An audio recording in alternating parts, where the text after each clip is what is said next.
wins. Of course, we know John Gray made his major league debut just this past August at the age of 23. He has 8 career starts so far and 0 wins. He's going to get win number 1. It's going to happen. It's going to happen this season. But for A.J. Burnett, how cool is this? 17 seasons, he was missing something until this year.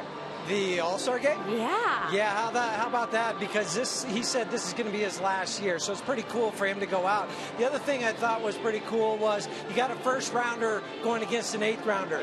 Yeah. Yeah. A.J. Burnett was drafted in the 8th round by the New York Mets. That's pretty crazy. He got traded to the Florida Marlins, part of the Outlier deal, but for A.J., 17 seasons, 163 wins, a 3.99 ERA. He's got a family at home that he just says, I need to get back and do some of those fatherly things, like taking them to ball games. Yeah, and tonight, the Rockies can really expect to see a different A.J. Burnett than has in years past.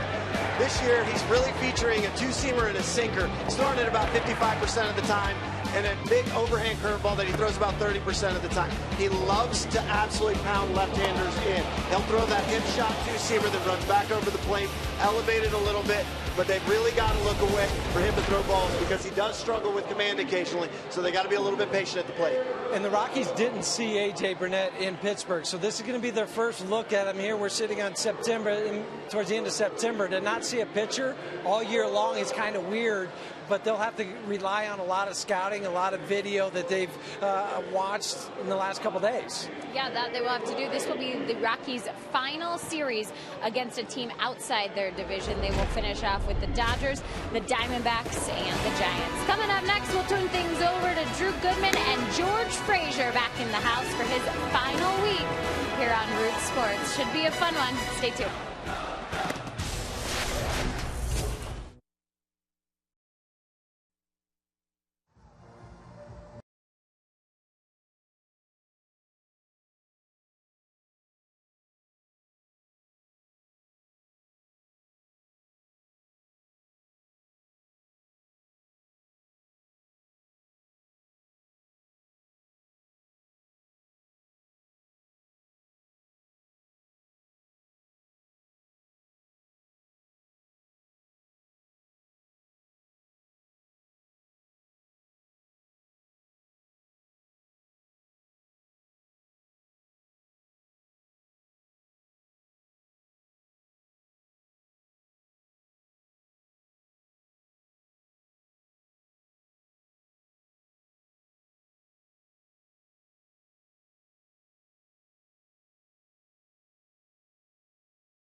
bullpen as the Rockies are going to open up a 4-game set against the Pittsburgh Pirates of Clint Hurdle.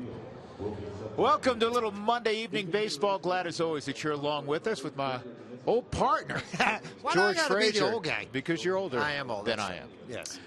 Good to see you, Good by to the see way. you. The Pirates are in town. The Rockies saw the Pirates a couple of weeks ago. Boy, the last 3 years, they've become one of the elite teams in baseball. Well, you hear people talk about them. They're one of the teams that everybody's starting to pattern everything after. You wouldn't have heard that for 20 years, but now you are, and Clint Hurdle's been a big reason for that. Yeah, Clint has really found a new home. He did a marvelous job here in Denver, and he is really a favored son, if you will, now back in Pittsburgh. Let's talk about the pitching matchup tonight. John Gray, as you know, will go for the Rockies, and an old man, A.J. Burnett, will go for Pittsburgh. And this guy's pretty simple. Fastball, curveball. Fastball, curveball, and I throw a lot of strikes. That's exactly what he does. I know that career at Coors Field hasn't been very good. It's a little higher in run average. John Gray 0-1 and is making his 8th career start here tonight. And the one thing about John Gray you look at is starting to see an increase in slider, in his percentage of the slider. The changeup still there, but the slider has become the swing and miss pitch. A little less not trust in the fastball, but more use of the slider. You'll see it utilized against the left-hander. Shortened it up, made it a little bit bigger, got it into the dirt. This time he gets on it on the outside, cuts it late, and able to get it, but he can still utilize the fastball down and in the low to mid-90s to get the strikeout when he needs that also. Now, on the flip side of that, Drew mentioned fastball, curveball. This is a guy that's been in the big league since 1999. He knows how to pitch. He's a tough guy. He's still got the big bender. You see it there on the breaking ball, both right and left-handers. He's not scared to utilize it, and he's not scared to come in with the fastball, which is still 89, 93 miles an hour. This guy's a horse. He eats up a lot of innings. He's a great leader in their locker room. Yeah, he has had a terrific career. To your point, George, he has not faced the Rockies in a couple of years. He has an ERA over 7 here in Denver. We'll see how it plays out tonight. John Gray for the Rockies, A.J. Burnett for the Pirates. Rockies ready to go. Colorado and Pittsburgh come on back to Coors Field with us.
Well, fresh off of taking 2 out of 3 from the Padres, the Rockies welcome in the Pittsburgh Pirates. A 4-game set for Pittsburgh. Rockies won't be on that road you just saw for another week, and then they'll conclude the season in Arizona and San Francisco. The Big Okie making his way to the Coors Field mound. It'll be his 9th big league start tonight. The second time he has faced the Pirates. He did see them when the Rockies played at PNC.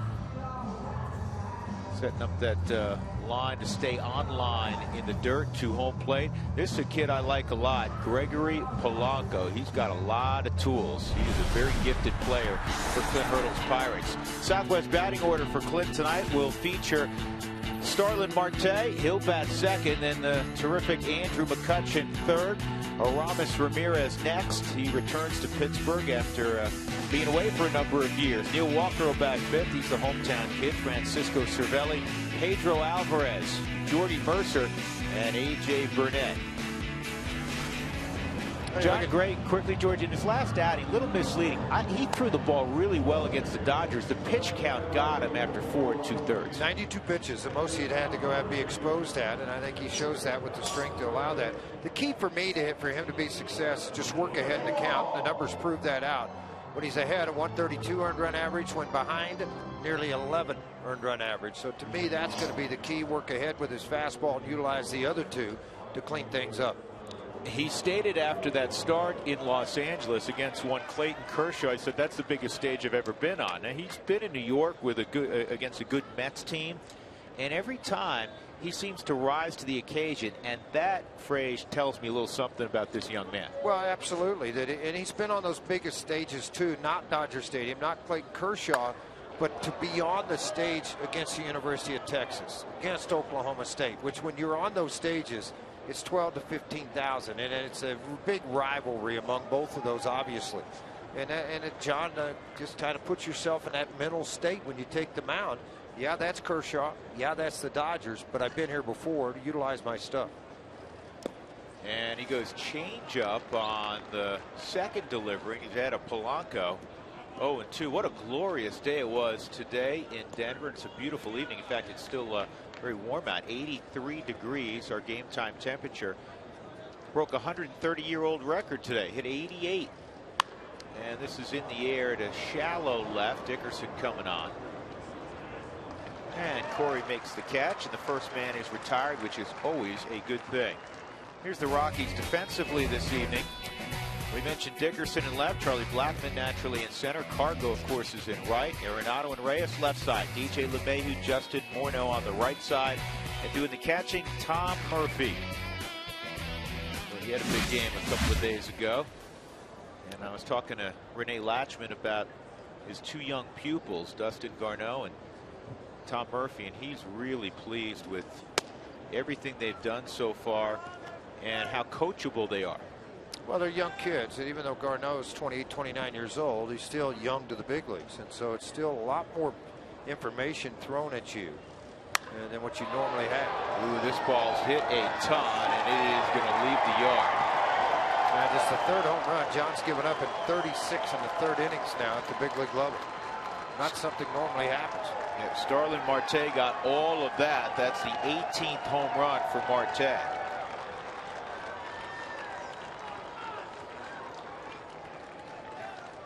So the Pirates, who took 2 of 3 from L.A., off to a quick start. They're that type of a club, too. They can hurt you early, and they're a veteran club. They hit the ball out of the ballpark. They steal bases. He got a fastball on the inner half after he missed one in. First offering from Gray, was down and away. This one was not. It was up and away. Now let's see how he reacts after that. And his next pitch at 94 is wide of the zone to Andrew McCutchen, who once again is going to be in that MVP conversation. As you see Marte get congratulations on the Pirate bench. And that's a little slider, and it produces a ground ball out. 2 gone.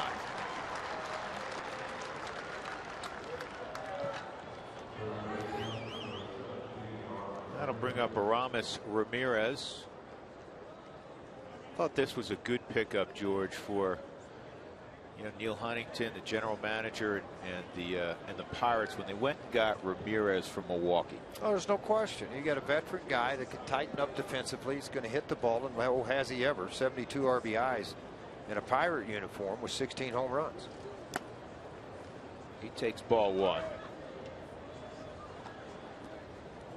385 career home runs for Ramirez, who announced in spring training this would be his final season. He's tied with Dwight Evans, 63rd on the all-time home run list. And this ball's hit well. Right center field. Blackman hoping for a play. Won't happen. Another home run in this first inning against John Gray. And Aramis Ramirez now with 386 career home runs. 3 shy of Johnny Bench and Carlos Beltran. 2-0 Bucks. Wind's not blowing. It was hot today. The ball's flying. That's one thing for sure. Marte's ball, he didn't miss that. He got everything here. This ball right center field. Elevated fastball.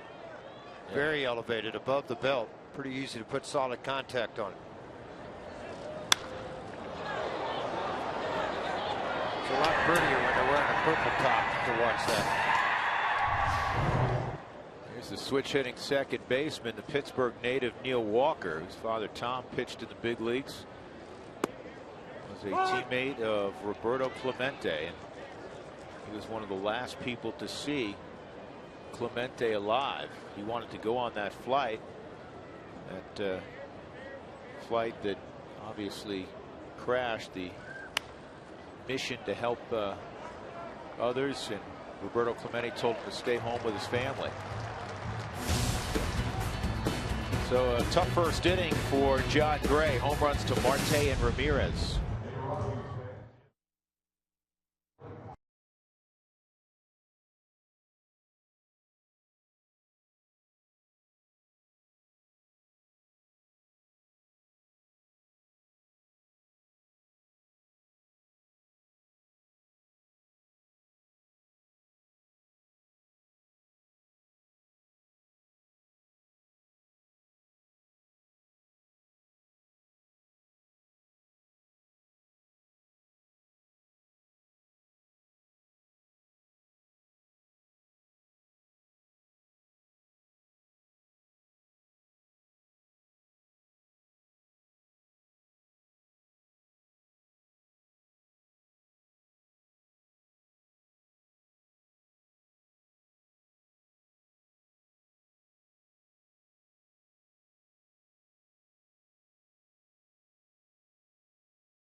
Pirates.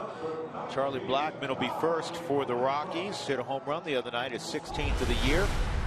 The Rockies lineup brought to you by Southwest Airlines. Book your low fare now at southwest.com. Jose Reyes will bat second for Walt Weiss this evening. Then Cargo in the 3-spot Nolan cleanup. Justin Morneau, Mr. Triple. He'll bat fifth. DJ LeMahieu, Corey Dickerson, Tom Murphy, and John Gray. Cargo with real solid numbers lifetime against the Pirates. Here's the 38-year-old A.J. Burnett. That's a good right-hander. There's no question about it. 163 wins in his career. Making his 24th start here tonight. 8-5 with a 315 earned run average. His last 2 starts, the Pirates are 0-2. He's throwing pretty well. 10 in the third, 11 hits. He struck out 10, walked just 3. The road's been his friend. The home ballpark had 6-2 out on the road with a 403 earned run average. He's always struck out a lot of hitters. In fact, he's just 6 strikeouts shy of 2,500 in his career. There's only 32 guys that have produced that many strikeouts. And his first pitch is in there for a strike on Blackmon. Burnett missed all of August.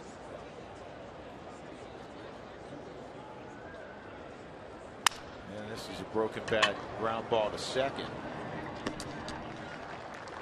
He had right elbow inflammation that sent him to the disabled list. Here's the Pirates defensively. They have a very athletic and fine outfield. They can all throw. Marte, McCutchen, Polanco.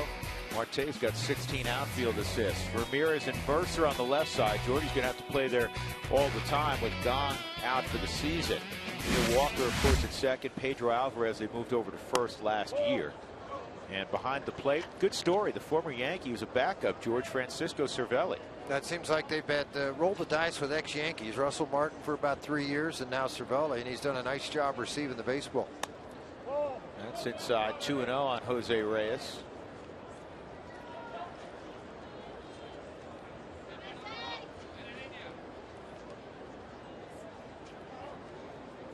Reyes just 5 for 27 lifetime against Burnett.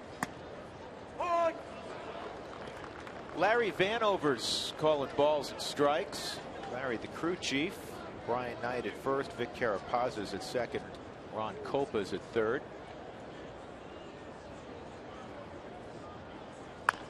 And a comebacker.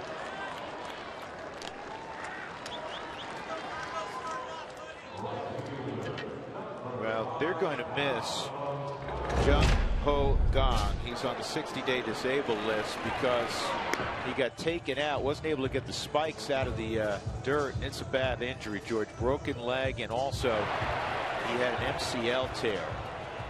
And this young man from South Korea was really stinging the baseball. Swinging the bat well, playing good defense. A lot of great things about it. 287, 15 home runs, 58 RBIs, and unfortunate accident. Cargo 3 for 9 against Burnett, and he holds up ball 1. Cargo drove in a couple of runs over the weekend. He's now at 90 RBIs. Be nice to gather in another 10. And this is a sharply hit ball at Alvarez, and it's a 1-2-3 start for A.J. Burnett. 2-0 Pittsburgh.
Leaded 2-0 as we go to the second. His last start out in LA against Clayton Kershaw, he was pretty happy about it. 4 2/3 innings, and he made a slight change on the hill. Darren Holmes, who has studied biomechanics, noticed something with his right foot. And Steve Foster, the pitching coach, is here to tell us more about it.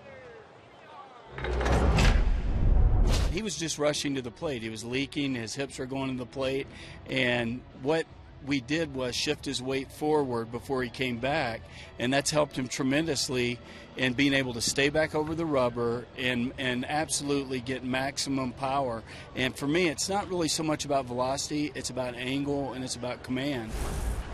George, you might be able to explain that better. There's a lot of words there with angle, command, and power and leaking and a number of things. Well, it's trying to get him to where everything stays on line. If you think back when John first came up, there was times that when he followed through, he'd spin around completely. And so what they've tried to do is to keep him on line and minimize the movement of the body to help stay on line better. A lot of guys have a big side kick. They have a back step. This way, it's just more or less turn, pick up your leg, and go. And everything stays on line. You're getting a very good load to the backside. You're staying on line with it, and you're able to work down. Well, it's going to be a tough play. And no play. Tom Murphy went and got it, but Francisco Cervelli has your 23-foot single. Well, realistically, when you start to go to a delivery, it's nothing more than turning sideways to the stretch anyway. When you're facing square to a guy, you're going to get to this position. So when this leg gets picked up, watch how it freezes here. It's very good angles, and the shoulder rotations here. What I like more about it than anything, he's drawing a line in here. Watch that front lead foot stay right on the line. It's not opening up. Everything's staying straight on the line, and allow him to follow through. Cervelli at first, Pedro Alvarez, big swing guy at the plate. He's one of those feast or famine guys. It's a lot of home runs, but he strikes out a great deal. Alvarez this year struck out 123 times and 412 at bats. He has 25 home runs. Yeah, that's what he does really well. Pretty good to have a guy like this in the bottom of your lineup. That pitch outside. Well, John Gray's kind of been so far a slow starter. In his first 8 appearances, George, he has an ERA in the first 2 innings of over 9. That obviously not very good. But after that, a 2.21 ERA. Settling into the ball game, getting the nerves out of the way, not being so amped up. Part of that, you remember the start here at Coors Field. 6 of those runs were given up in that start, too. When he pitched 2 innings, he had afternoon ball game against the Mets.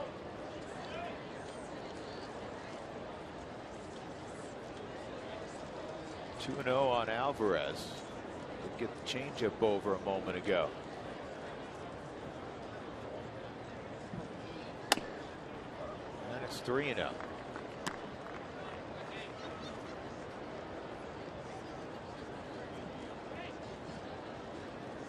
One of the keys to being a top flight starting pitcher, it's been said many times.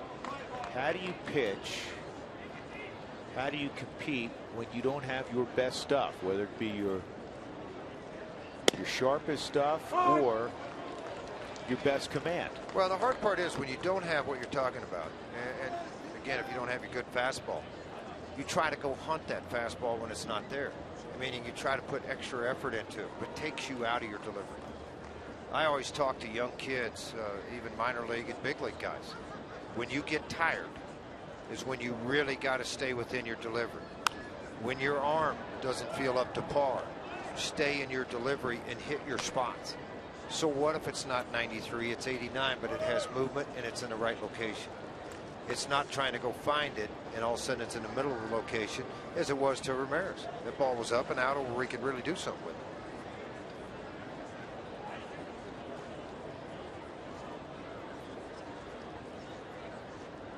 Three and 2. Cervelli stays very close to the bag, and this is fouled off. A lot of pitches, George, missing up for Gray. To me, that's extension. In other words, a lot of times I talk about it. You talk about Darren and biomechanics of the delivery and stuff. I talk about making sure your right hand gets outside the left knee if you're right-handed, and vice versa for left-handed. I've taken dollar bills and staked them in the ground. If you start to come across your body and you come to the waist side finish, you're not getting that extension. You're cutting everything off. See, he really got good extension on that pitch. First strikeout for Gray.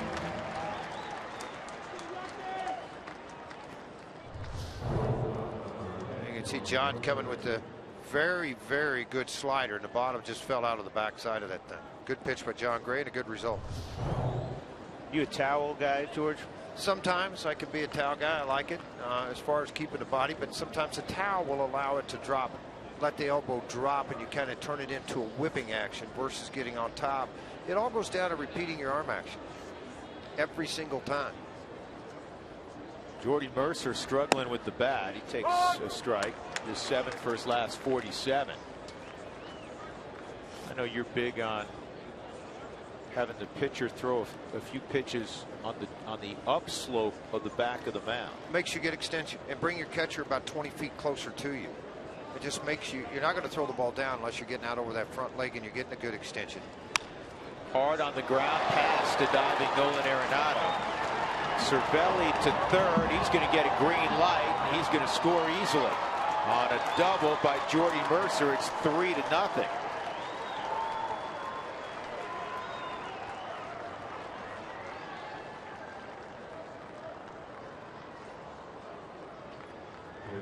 Well, a rather inauspicious beginning here for John Gray.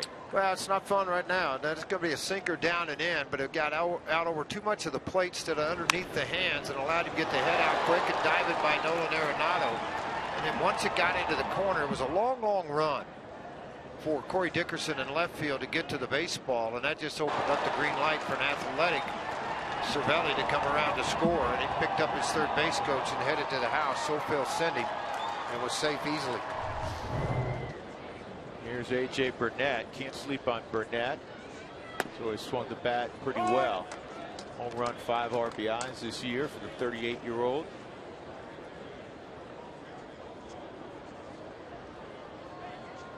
Pirates beat the Dodgers 3-2 yesterday. Actually 3-2 they won Saturday against Clayton Kershaw. Burnett's going to ground out to Reyes. Yesterday they won 4-3. Garrett Cole won his 17th game. Francisco Liriano was the winner on Saturday. Rockies fans, join in on the conversation. You can send us your thoughts and photos. Use Twitter, Instagram, or Facebook. Include the hashtag Toyota Talk. We'll get to some of those comments throughout the evening. Well, the Pirates are trying to keep things loose. This is not just rookies. This is the entire team, including manager and coaches. In fact, we find Darth Vader, that would be Clint Hurdle. And his entire coaching staff went as stormtroopers. And I know because I have inside information. See the fella in green on the left? That's Aramis Ramirez.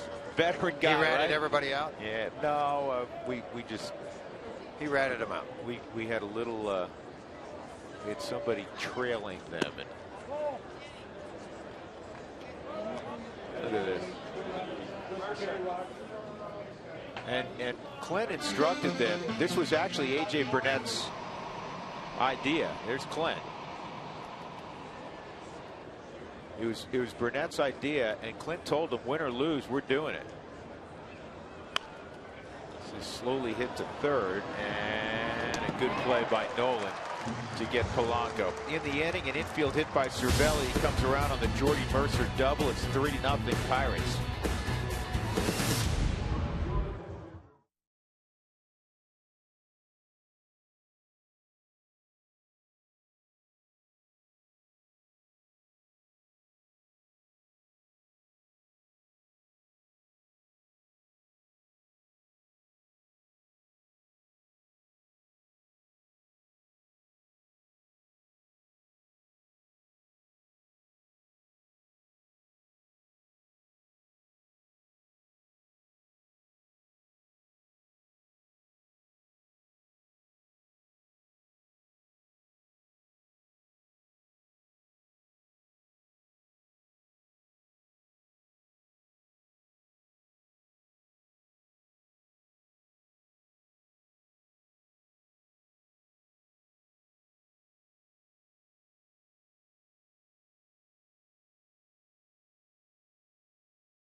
Brought to you by your hometown Toyota stores, Toyota and Let's Go Places.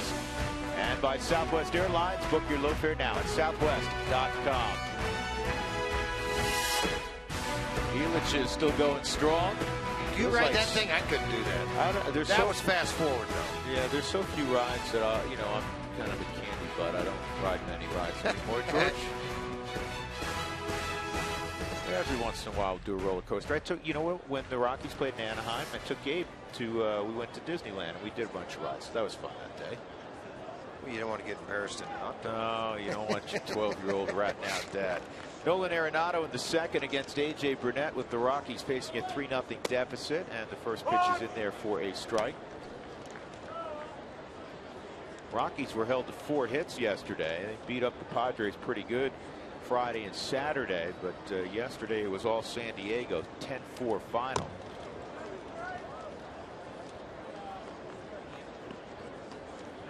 So Nolan Arenado is sitting on the precipice of baseball history.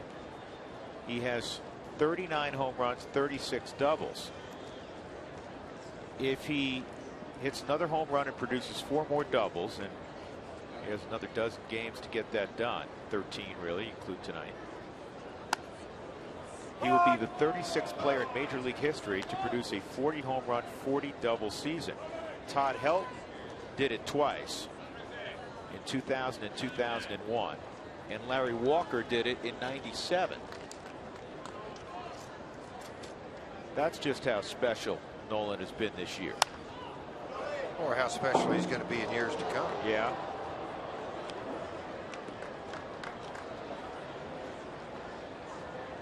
And not to take anything away from the accomplishments of Larry Walker and Todd Helton,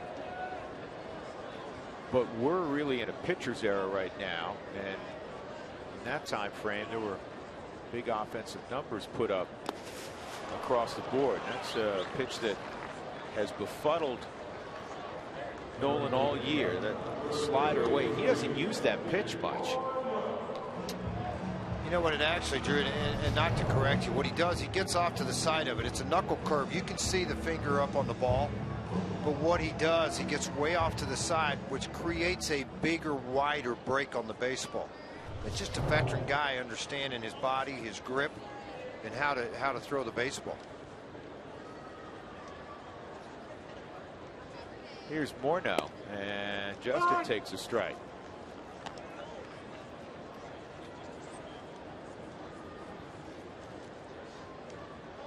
Justin's hitting 7 of his last 8, a .370 average during that time frame, and he fouls it off. Boy, he was mad at me today, George. What'd you do now? He said that I said, which I did, that he was the least likely guy to produce a triple on the Rockies roster. And he's smiling at me, and he said, really? He said, you don't think I'm faster than the Bull? So I did a... Yeah, I did. I said, listen, I said, you produced a triple in back-to-back games. And yes, you were the least likely guy to triple. And so I asked a few guys randomly. I said, all right, who wins in a race, the Bull or Morneau? And everyone picked the Bull. Smart move. Yeah. Who do you have, Rosario or Morneau in a race? Yeah. Well, I can tell you, when Rosario was younger, Rosario could run. Could really run. Yeah. I thought he might have been at best position, might be right field. I asked Willeen, I said, who wins? He goes, oh, I win. Well, it's never a good thing when you're being compared to the 2 slowest guys on the team, right? Supposedly.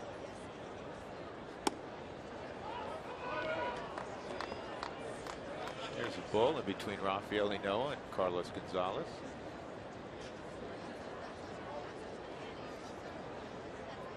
I asked Rafi too, because Ynoa was in the same hitting group. He may have been influenced, George, by the fact that Rosario was right next to him, though. So maybe that vote doesn't count. Yeah, that doesn't count. Can't count that. You're going to stand together, right? I saw him, seriously, in all seriousness, I saw him when he was 18 at the Rockies old complex in the Dominican Republic in Boca Chica. And you're right, he could really run. Oh, I mean, legit, like if you saw him, you go, wait, that's a fast guy. Yeah. He was a little leaner then. About 50 pounds. Weighed about 170 pounds. 3-2 on Mr. Triple, Justin Morneau, and look at this. Bounces one to left. That's a base hit. He always plays the game right. See that good hard turn. Well, they really overshifted and they took the pitch away from him, so you got a pitch to the defense. AJ trying to throw the sinker down and away, and he did it. Morneau, just a very good hitter. Took it to the opposite field. The whole left side of the infield's wide open, and able to hit it out. Marte gets the ball, gets it back in. 1 out, 1 on. Rockies' first hit. DJ LeMahieu coming up. Did you know this? DJ's made more starts at second base than any other player in the National League. This is his 137th start tonight at second base. Plays every day. Hope he wins like another. it. Yeah, he doesn't like to come out. Hope he wins another Gold Glove. He deserves it.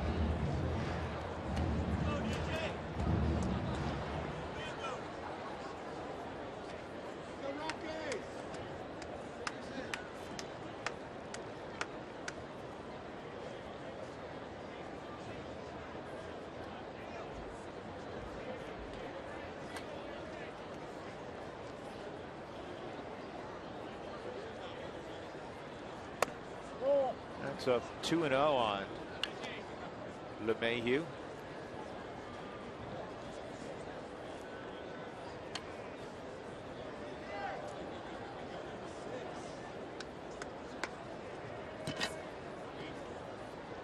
A.J. Burnett out of Little Rock, Arkansas. Originally drafted by the Mets. That was a strike. In the 8th round of the '95 draft.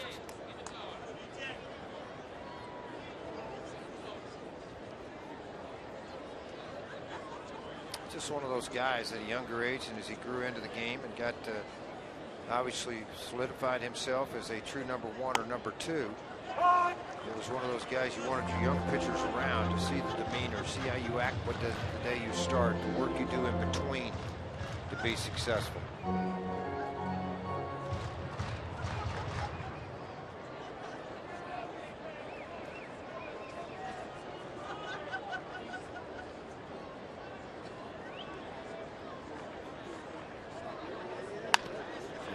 Double play ball.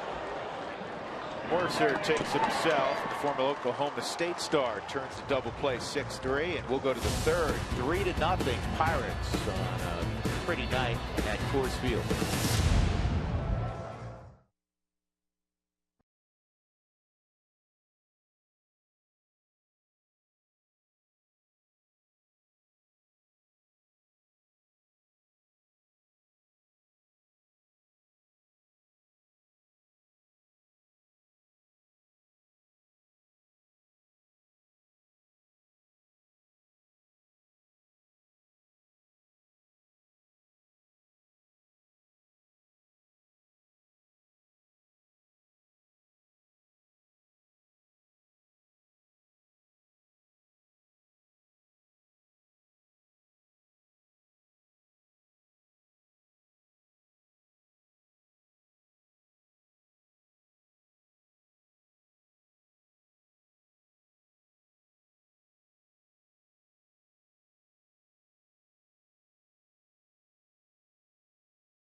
Fan, try to get you into a game broadcast before the end of the season. It's brought to you by T-Mobile.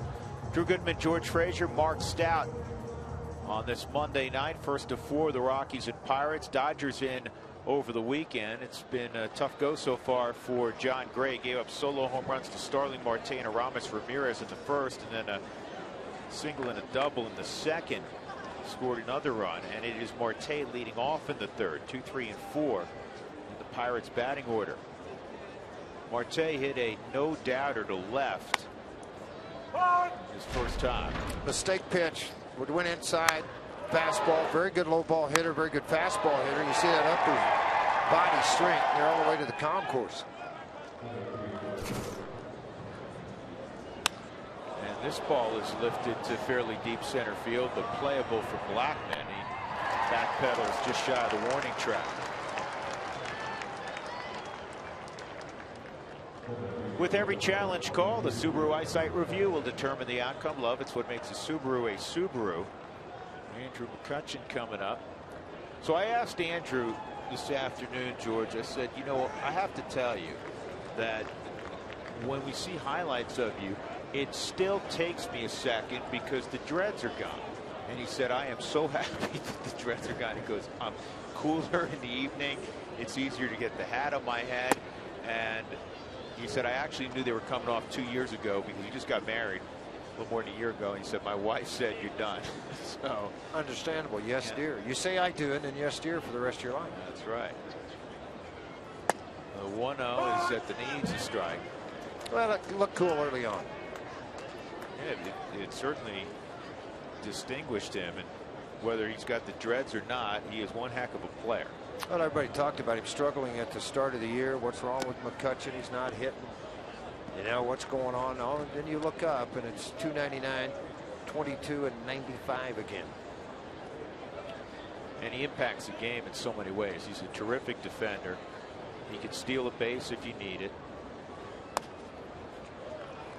Quiet leader in that Pittsburgh clubhouse.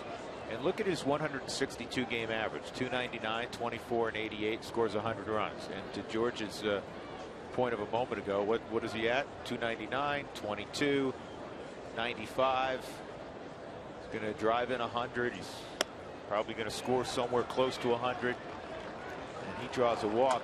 And that's the other thing about him. He's very unselfish. Yesterday in that game at Dodger Stadium, he's up 5 times. He reaches 5 times. He was 1 for 1. He walked 4 times. Well, he's going to get a pitch that he can drive, defining your own strike zone. So 1-out walk. That's the first issued tonight by Gray. And here's Aramis Ramirez. His home run went opposite field to right center. Fastball up, out over the plate that John missed.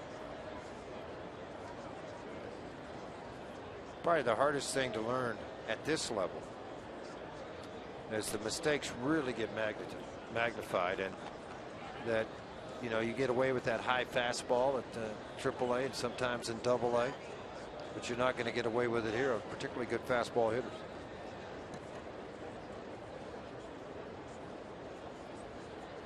Murphy sets up away.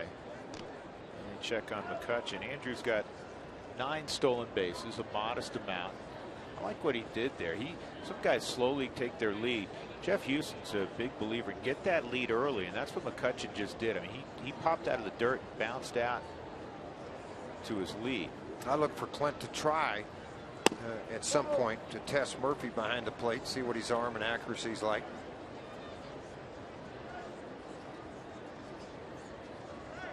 Up 3-0. Obviously a good running situation for Pittsburgh. Tom Murphy has plus arm strength. Good pitch. 1-1. McCutchen's career high in stolen bases 33. Back in 2010, he has stolen more than 20. 5 times. Last year he stole 18. Yeah, part of that you see the diminish when guys play a very tough position, and he does in center field. He's climbing walls, diving for balls, plays every day. All of those things take a toll on your body. And I think, you know, it's like a shortstop. You see him come up, they'll have 20, 25 stolen bases. I mean, DJ LeMayeu's kind of a freak in that department with 23 stolen bases, probably going to have 30 by the end of the year. But it's tough when you play those very high energy positions that you're able to maintain your speed, your legs over a course of a career. Well, not many do it. To your point, George, Trout, a guy that stole a ton of bases, now's kind of backed off. I'll give you a guy, and we know why, because of his knees. Cargo used to steal close to 30 bags a year. He has just 2 right now, and he has said, I'm not going to run. And he goes, hopefully next year I can run again, but he wants to make sure he doesn't hurt his knee. He wants to make sure he's on the field. He's on the field. The other assets that he has are far outweigh a stolen base. Absolutely. Absolutely. 2-2 on Ramirez. See if McCutcheon's going here.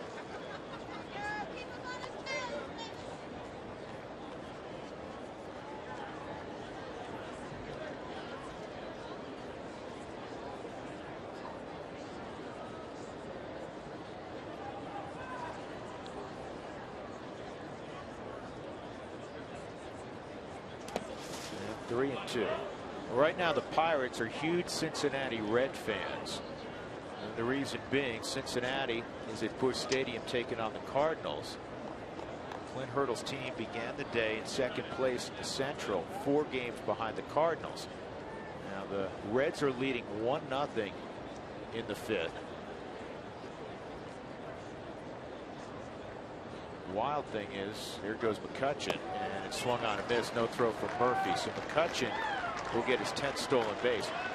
The Cardinals, your old team, George, the best record in baseball. The second best record in baseball, the second place Pittsburgh Pirates. Yeah, and that's something. They just picked the wrong division to be in. And one of the other top 5 records in baseball, where are the Cubs? I mean, the Chicago Cubs, pretty good baseball team at 87-62 right now. A very good record. They hold a huge lead over the San Francisco Giants. Well, we know what the 5 teams that are going to play in the postseason from the National League.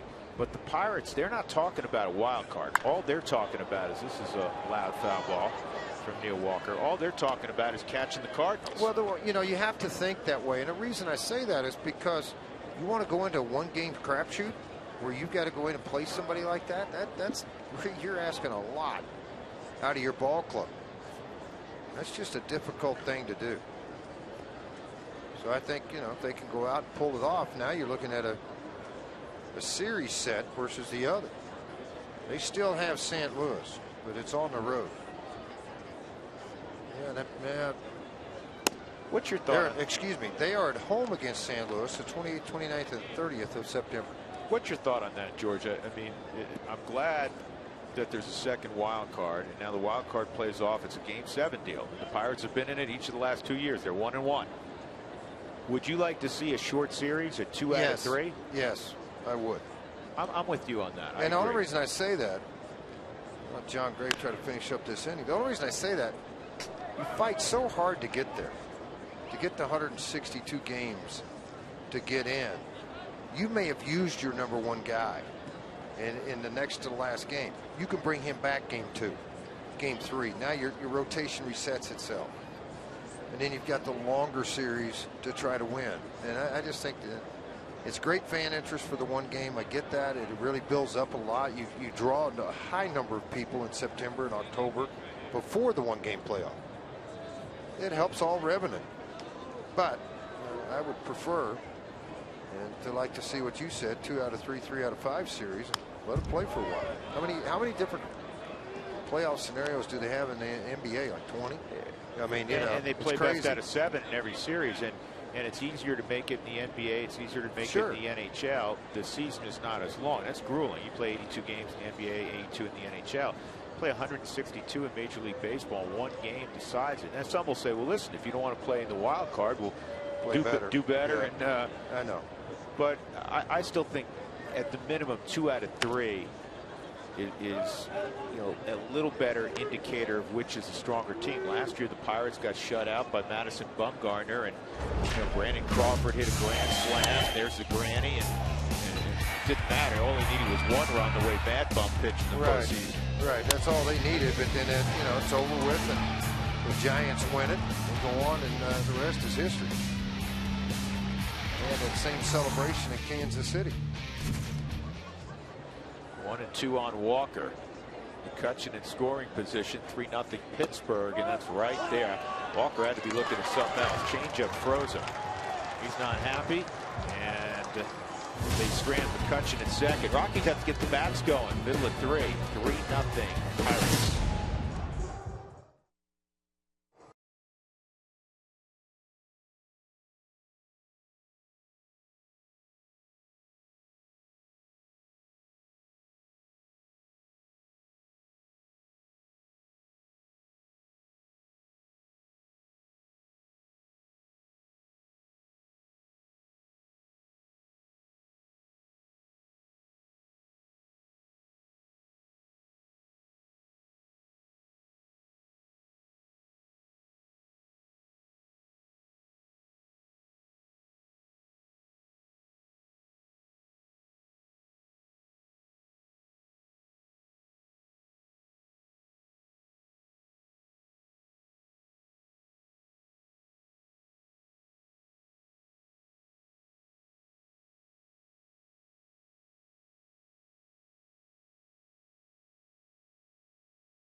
And they'll have 7, 8, and 9 in the lineup. Corey Dickerson, Tom Murphy, John Gray.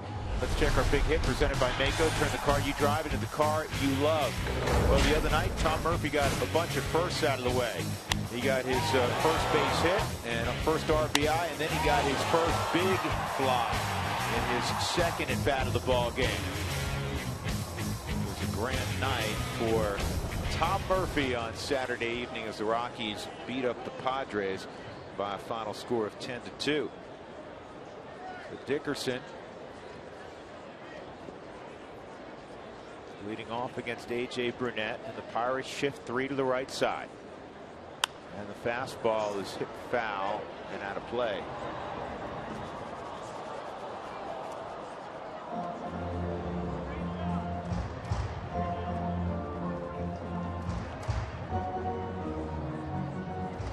Six-year-old Corey Dickerson, originally an 8th round pick. Damon Iannelli, now cross-checker for the Rockies. Damon's in town, and the bunt goes foul. Not a bad idea. Why not? It's a good idea if you ask me.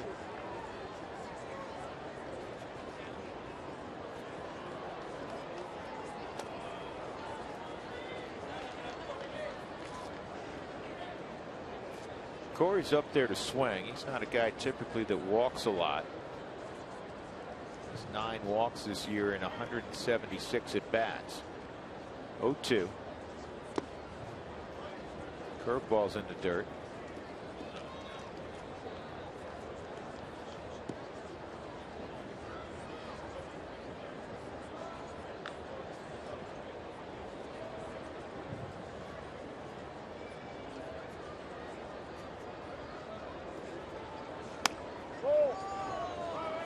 Love how hitters sometimes, the pitch is borderline. They'll act dramatic in their actions, as if, wow, that thing almost hit me. Tulo was great at doing that. Oh, this pitch was a borderline strike.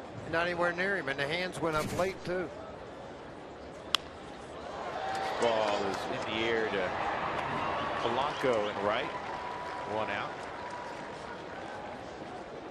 And here comes your Mako big hit of the day, Tom Murphy. Yeah, Tom Murphy coming up. Rockies very high on him.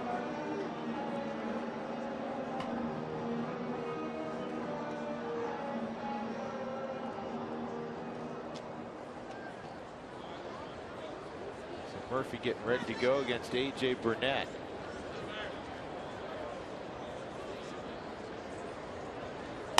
And the fastball at 91. That's what his fastball averages. Used to throw harder. How about this? I mean, this is a guy that's won 18 games in a season, 163 victories coming in. This kind of surprised me. He's been an all-star once, and that was this year. That is surprising. 168 wins.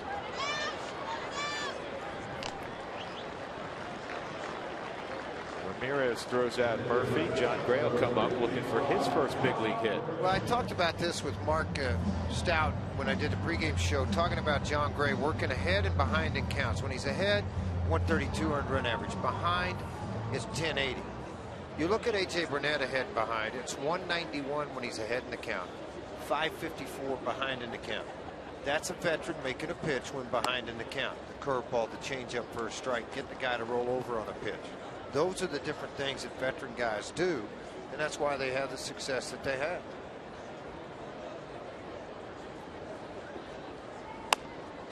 And that fastball's in there. 1 ball, 1 strike.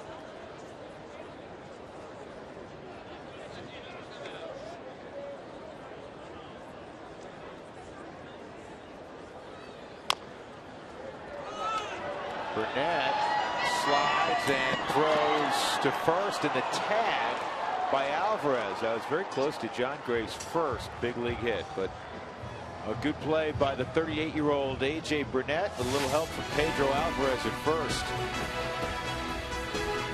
He's faced the minimum through 3 innings.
Sports is brought to you by the Ford Escape. Smart, safe, and fun to drive. Ford Escape. Go further.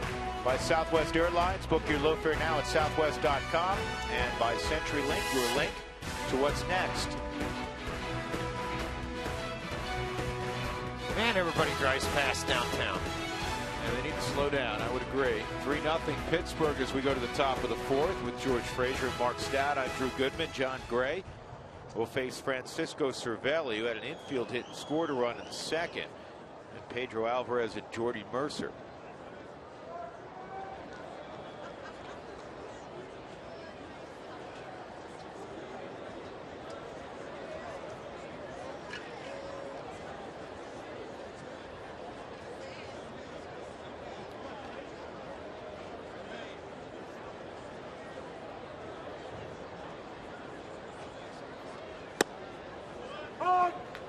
Outside corner, a strike.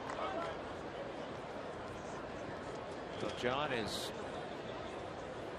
46, 48 pitches in. I can see him. If we get 3 more innings, this has got eyeballs and it goes up the middle. Finished strong after a so-so start. First 10,000 to the gates for the Rockies Pirates game tomorrow is going to receive a coupon for Aver National Dollar Hot Dog Day. Get your tickets now for that ball game tomorrow night, as the Pirates will be in town for game 2 of a 4-game series.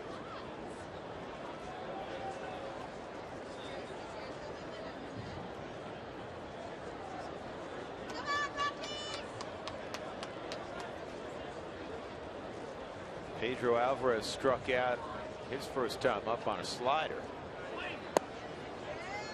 he takes ball 1.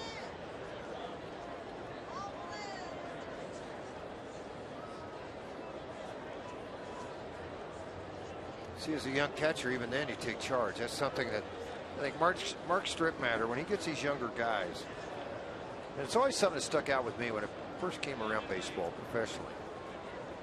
The loss is as much on you as it is the pitcher. You're guiding him through the heavy waters here. You're the guy making a call here to make him believe that that slider is good enough to get the double play ball. Throw me the changeup right now. I think he's setting dead red. Stay with me on this. And I think that's where, you know, you got to take so much pride in every single start you take behind her. And that's something that Mark does with a lot of these young catchers when they first get him. And, you know, you've talked to Mark a lot. And he has high praise for Murphy and Garneau both. Inside 2-1. Doesn't have that explosive fastball we've seen in a number of his starts tonight. At least he hasn't shown it yet. We've been up 92, 93.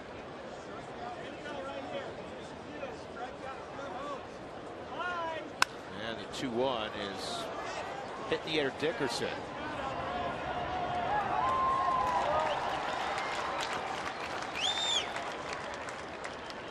And that'll bring up Jordy Mercer.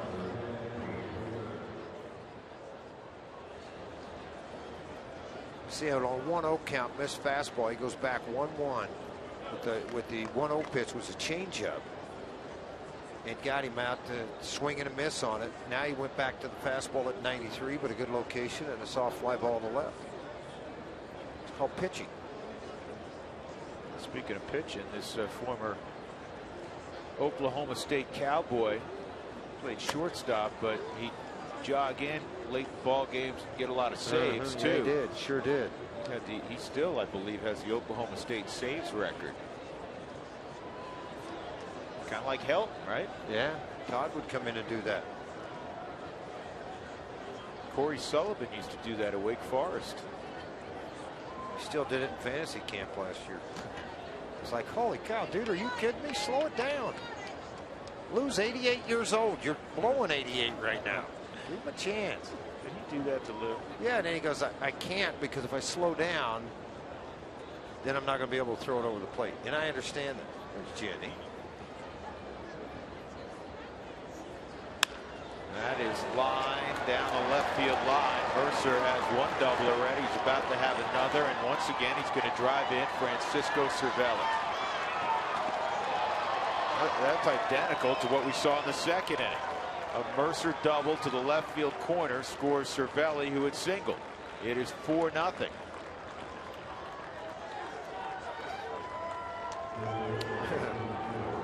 Cervelli's like, hey, Clint, you might have managed here, but are you kidding me? It's twice all the way around the rack. Hanging slider. Saw it from up here. Ball stayed up. It was flat. Didn't have much downward plane to it. Hit down all the way into that deep corner again. And defensively, they're shading him to the opposite side before he gets to the baseball. But by that time, Cervelli had already touched third base.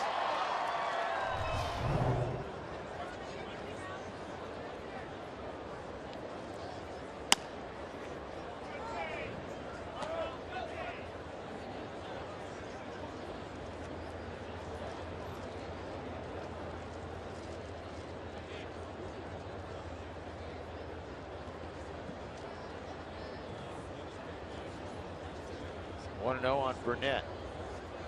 It's going to be first I thought it was going to be a pretty tough play, but LeMahieu got there, so there's 2 outs. Mercer to third.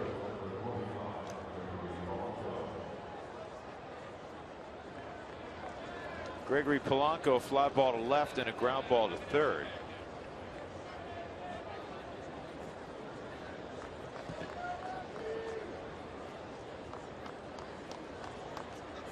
Polanco's hit better out on the road. 288 compared to 220 at PNC. Go figure. Yeah, a lot of guys get out on the road, different ballparks. See what those ballparks he's hitting in, see what they are. Wrigley Field, maybe. Good park to hit in the middle of the summer. St. Louis, not a bad park to hit in the middle of the summer. Philadelphia, great park anytime. This guy did some damage against the Rockies when the Pirates took 2 out of 3 at PNC a couple weeks back. Yeah, the biggest thing I see about their ball club, just watching them, you throw a pitch and they go, okay, got it. You know, they may take an 0 for 4 that night, and they may strike out 4 times. But their at-bats are really, really good at-bats. Here's what they've been really good at as well, George. Clint's team 8th in batting average in the big leagues, 22nd in slugging percentage, so you know, lower third. But how about this? 2 outs, runners in scoring position, 3rd best in baseball. Big at-bats, clutch at-bats. Yeah, and they're in that spot right now. And then on the pitching side, it's again just tremendous. 2nd in team ERA in baseball. Their bullpen is #1 in baseball, and their starter ERA is #4. And that's how you win at the end of the day. You got to be able to pitch. Here's the 1-1, and that is a laser up the middle by Polanco, and it's 5-0. And it's just a tough outing. John Gray doesn't have much. In fact, I would venture to say, maybe short of that Mets outing, this is really the poorest stuff and command he's had. Well, everything's up and elevated. A lot of times that's due to lengths, the extension. John made a bad pitch here, very good hitter. First couple of bats, he'd been able to handle Polanco with a soft fly ball to left and a ground ball to third, but this time he hit the shot up the middle. He picked up his 47th RBI. Doesn't get any easier right now with Marte, McCutchen, and Ramirez.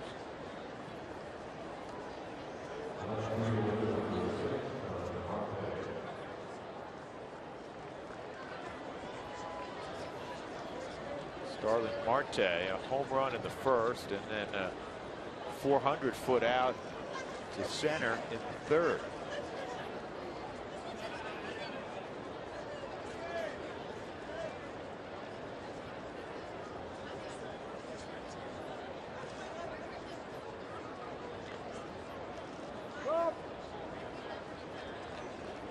Polanco 26 stolen bases at first. That's something else that's kind of unique about this team. You have Polanco with 26 bags, Marte hitting behind him 27.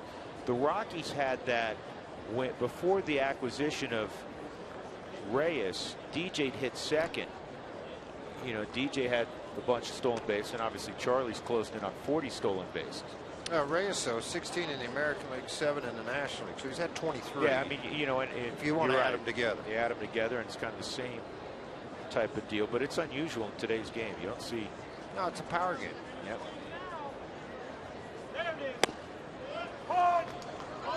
Strike at 92.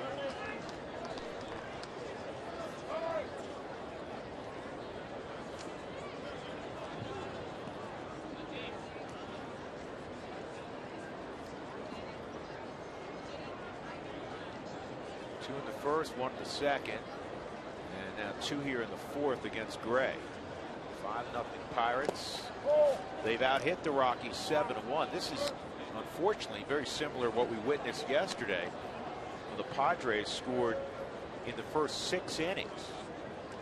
And the Rockies at that point I think had only 1 hit. Now it's Blackman who led the game off, or at the bottom of the first off, with a home run. And the Rockies only 4 hits yesterday against James Shields and the Padres. And that's yanked hard, foul. Well, you're managing against a guy, Clint Hurdle, that knows 5 runs may not be enough in this ballpark.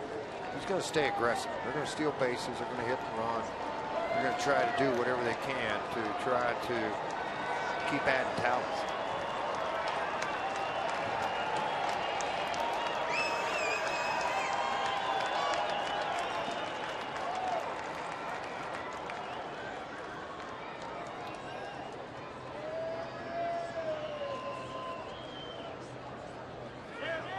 There goes Polanco, and that's going to go through the right side. Marte with the base hit. First and third. McCutchen coming up. It's the fourth hit of the inning for the Pirates, and their 8th of the game.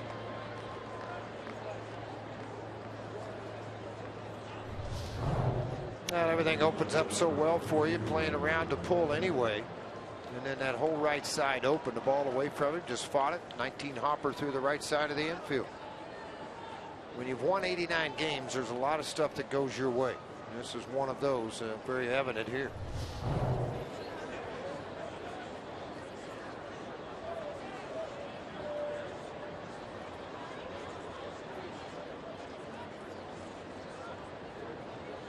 McCutchen, a ground ball to short and a walk.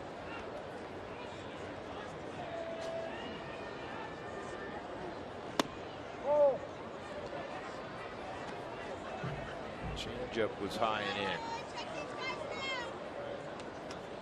Dallas Keuchel with a shutout over the LA Angels, 5-0 in the 6th inning. That is a huge start for Keuchel and a huge game for the Astros as they trail the Rangers by a game and a half, and the Angels are on their tail also. Texas is off tonight, so you can shorten things up a little bit. Minnesota is off. You can expand as far as the wild card. McCutchen, look at this. Runners in scoring position, 386 average. Duffy at Frisco, Freeman, Arenado, and Posey. Posey a 3-run home run yesterday. That's in. It's 3-0.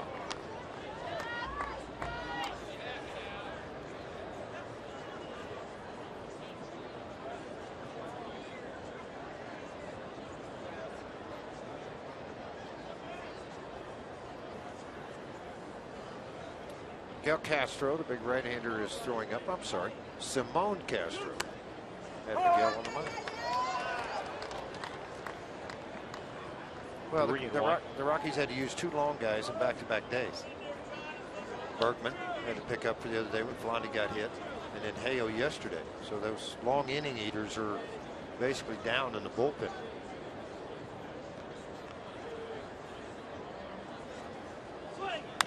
And this is fouled off. 3-2 on McCutchen.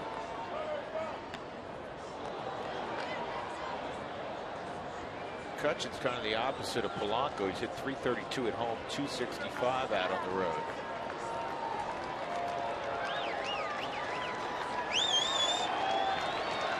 We were talking about it a bunch the other day, Jeff and I and Spilly. George, can an MVP come from a team that doesn't go to the postseason? It's happened before. We all know that. Oh, it's happened before. It's going to be difficult. I think everybody's influenced by the success of the team. Yeah. This ball is a foul ball. Not by a lot.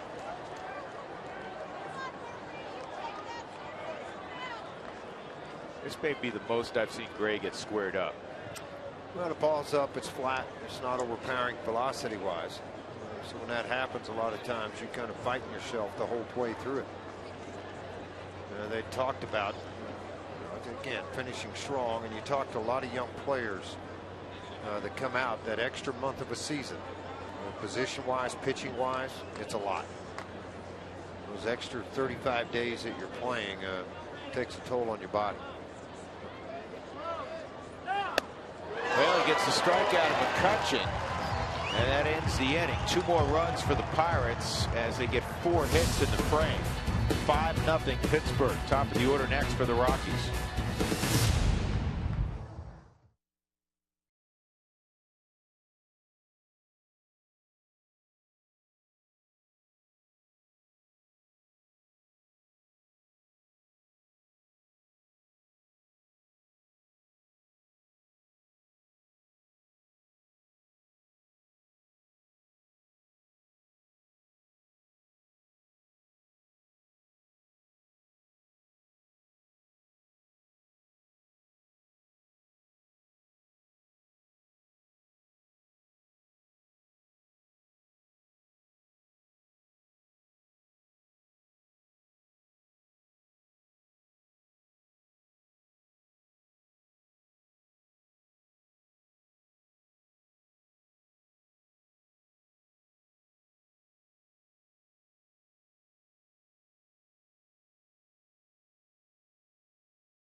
Here at the ballpark. Earlier, the NHL was here to talk about the Stadium Series game that is going to happen between the Avs and the Red Wings. So Joe Sakic was here. Gabriel Landeskog was here.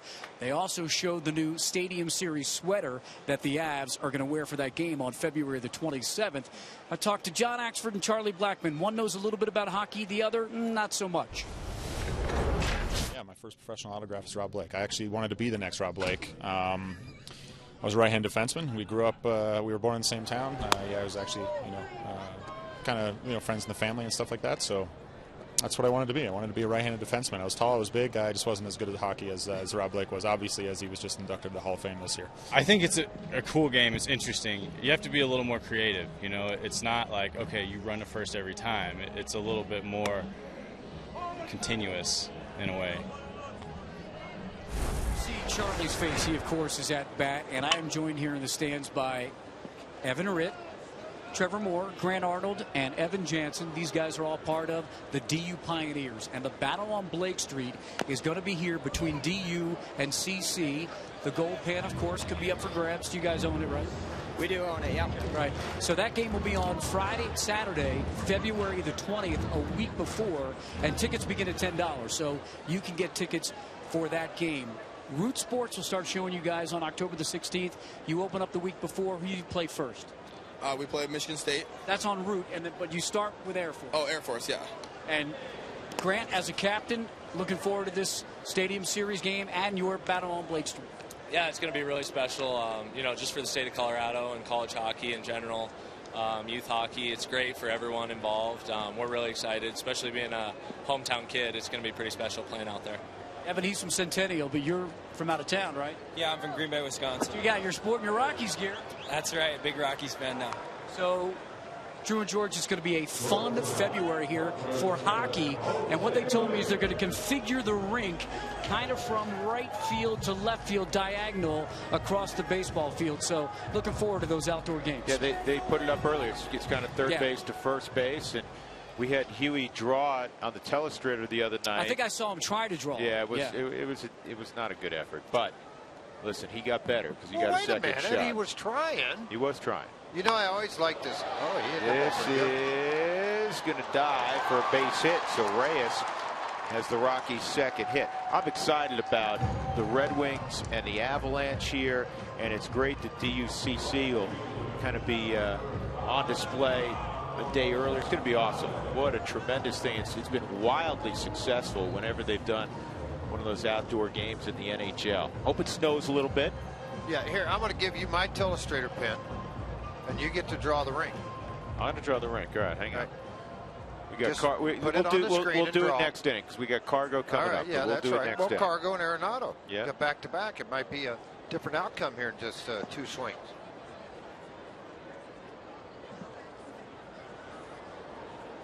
Cargo, sharp ground ball to first. And this is another rollover. There's one, and that's all they'll get. 2 outs. Nolan coming up. Cargo in one of those funks. He's just 7 for his last 52 at the plate. I'll tell you what, Burnett looks like he did 10 years ago. Everything down, a lot of balls on the ground, strikeouts. Kind of matching up a little bit of everything in this game so far. Got 2 strikeouts, 4 shy of that magic number of 2,500. Arenado struck out, chased a curveball in the dirt away.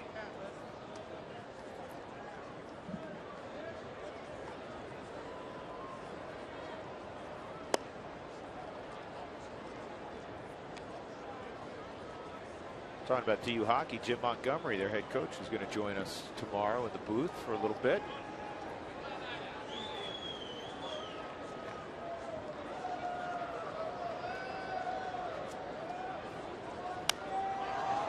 George just coming our way. Wow.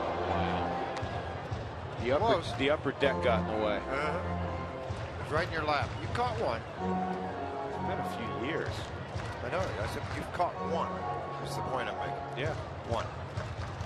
Behind my back, remember that? No, that's the only one you've had. I'm not saying there was others you missed. I'm saying we've only had one and you caught it. People ask us that all the time, and you don't get many. We're a long ways away from the house now. That's a long ways down there. But actually, just to the right, doesn't it seem like more go to the right of us? Well, A couple boosts. They flare that way. That's where we are. We'll wave. And then if you go that way, a couple of boosts. They seem to get more in there. Yes, they do.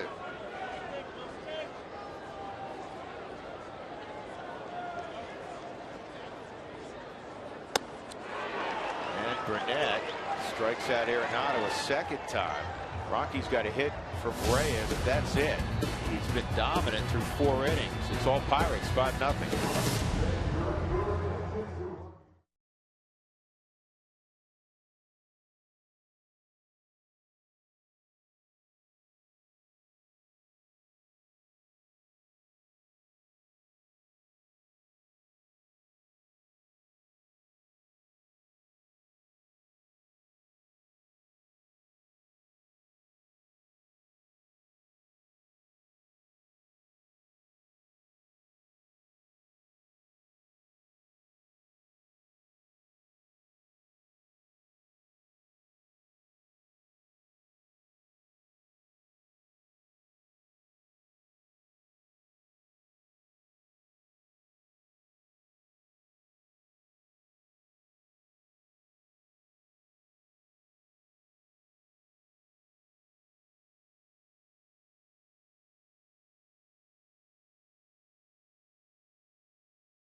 Pirates up 5-0. They've hit a couple of home runs. Marte and Ramirez in the first inning. And John Gray has struggled tonight. He's given up runs in 3 of the first 4 frames. Rocky's been out hit 8-2, and AJ Burnett has been very good so far. Gray in the 5th inning. We'll see Aramis, Ramirez, Neil Walker, Francisco Cervelli, 4, 5, and 6 in the Pirate lineup. Pirates have been an outstanding baseball team the last 3 years, and it was a 20-year drought for Pittsburgh. They kept drafting and developing, and there were some pitchers that made it, some that didn't. That is pulled foul. You look back, they drafted Neil Walker.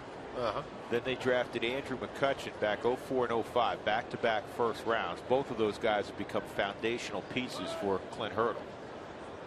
Look, 94 wins in 2013. Last year, 88, and they're already at 89 right now. George, they could win. This is near the wall. Charlie will make the catch. They could win 97, 98 games this year and not win a division, playing a wild card game. Isn't that crazy? And the intensity of that too. I mean, you've really, as a manager, you've really got to communicate with your players. You got to keep them fired up, because it gets rough. It's rough on Clint, the coaching staff. Clint has really embraced the analytical side of the game as far as positioning defensively.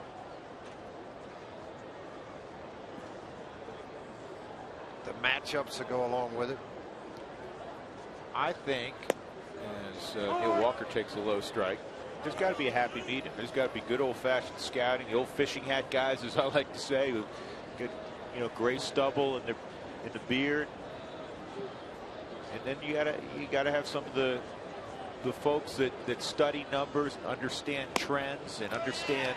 Well, I think the key to the fishing hat guy, if you want to call him that, I call him gray hairs, is that don't be so stubborn that you won't accept some of it to make if it makes sense to work. And if you're one of the analytical guys, don't get stubborn about it because they don't use your stuff. There's got to be a mix there of the two. An 0-2 pitch, and that's a little too good. 94-mile-an-hour fastball. It's punched up the middle by Walker. So a 1-out single for Walker. 9 hits now. Now come celebrate halfway to St. Paddy's Day on the rooftop this Saturday. Purchase a special ticket package. The first 500 to visit the rooftop check-in table will receive a free pair of St. Paddy's Day sunglasses. Visit Rockies.com/Irish to purchase that ticket package today. Dougie, did you get some of those glasses yet? Here's Cervelli, 2 singles tonight. Bless you. Thank you. See, you got here, you started jogging in the cooler temperatures. 54 degrees. Cooler temperatures. Felt like Miami today. Yeah, no, this morning was great. When I landed at 7:30, it was 51 degrees. Wonderful.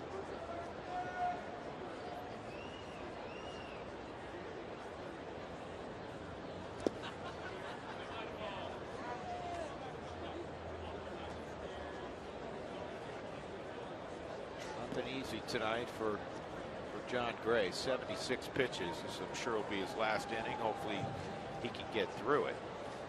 Well, Alvarez in the on-deck circle. You think Walt probably go get him with Friedrich warming up in the bullpen. If a double play isn't turned here. 2-1.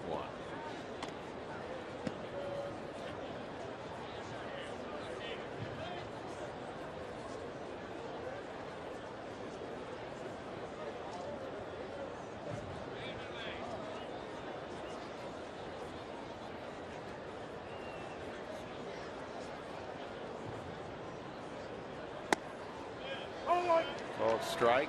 Boy, what a reaction from Cervelli. He thought that was it. Well, he'll have a whole half inning to visit with him. Larry Vanover when he comes back out. I don't know if he thought it was low, thought it was an inside. The Subaru Supermo caught pretty well by Tom Murphy.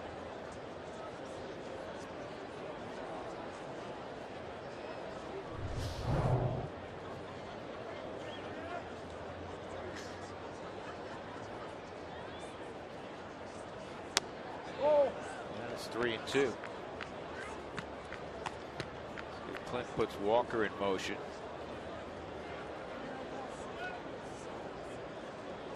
I like the old fashion jerseys. Huh? What year was that? That was in the 80s. Well, I think so. You know, because Hanslick still wears it around the neighborhood. Don't say that about Billy. There goes Walker, and it's fouled off.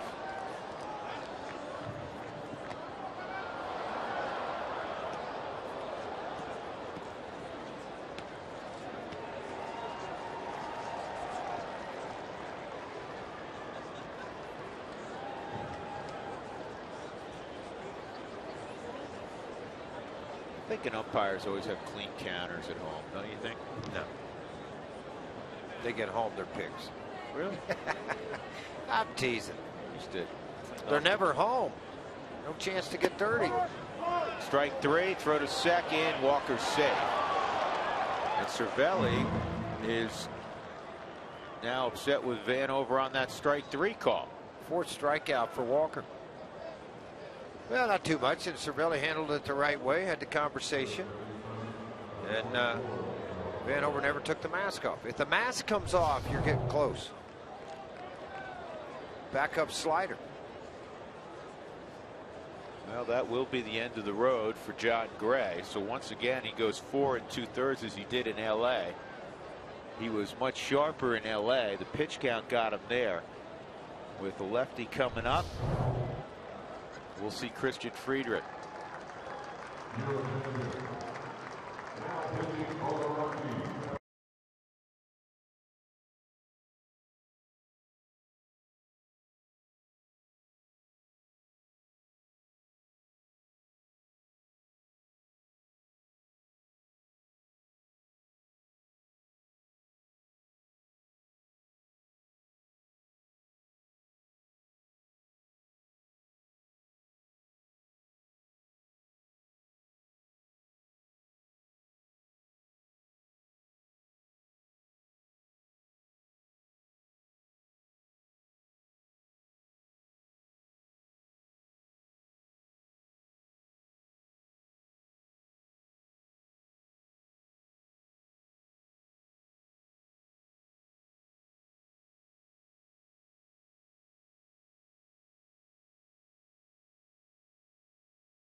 the mound, Christian Friedrich will take over. Who wants tacos? When the Rockies score 7 or more, go to participating Colorado Taco Bell locations the next day. Do it between 4 and 6 to get your Rockies taco special at Mazda Taco Bell. Pedro Alvarez will hit with Neil Walker at second base, and Christian Friedrich will try to end this 5th frame. Well, I like the left-left matchup. 64th appearance for Christian, 0-4 on the season, 55 innings, 41 strikeouts. Left-handers not near as success as right-handers.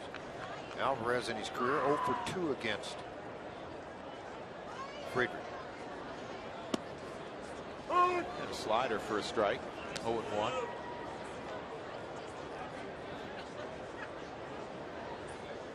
John Gray threw 81 pitches.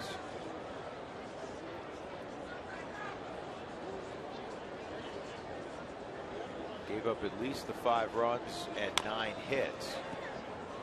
Walked 1, struck out 5.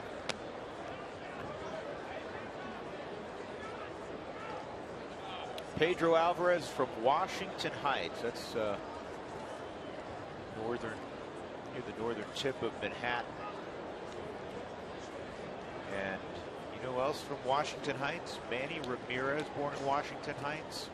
Alex Rodriguez, A-Rod, born in Washington Heights. And Friedrich strikes out Alvarez to end the inning. So the Rockies will come up at the bottom of the 5th, trailing 5-0. They've been limited to 2 hits by A.J. Burnett.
$5-0.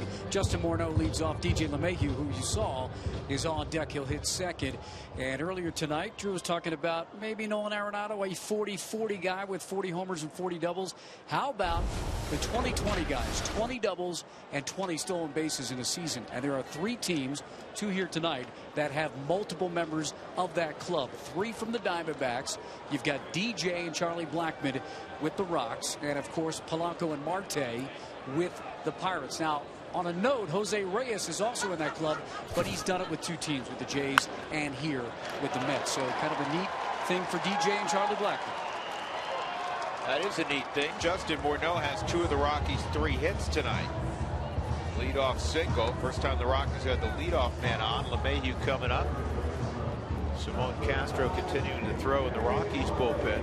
Well, I felt like that Friedrich was there for the one guy who was due up 5th. They didn't double switch. Not going to try to get multi-innings out of him. And they'll let Castro probably come on to pitch the 6th inning.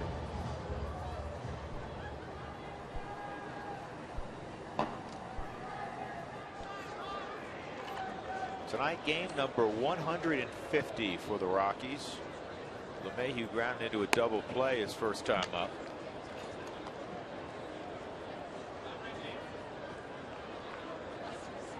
How about A.J. Burnett?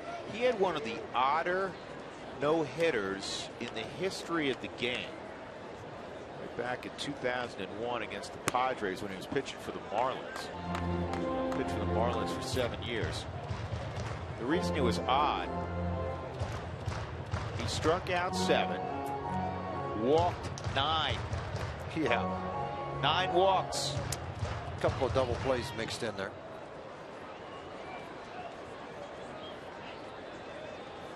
Tell everybody I almost had a perfect game. Wouldn't have been for those 9 walks. Like the guy gets a 9 on 18. You go, how'd that happen? Well, second shot went in the lake. Third one was in the trap. I flew it over the green. I know all about that. I know you do. I've watched it. Yeah.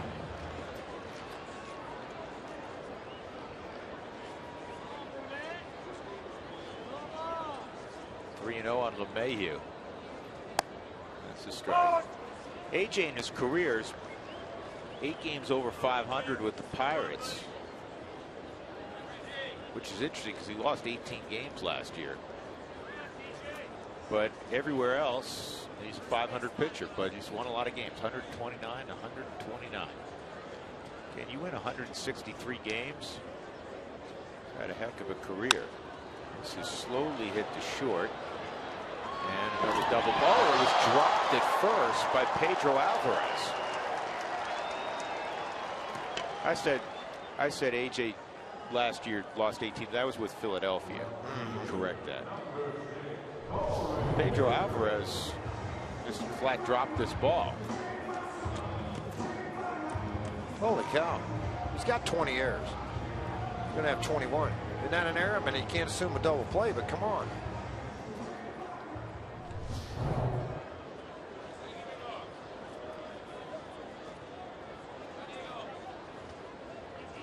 They could give an error on that. And they did. And they should have. Absolutely.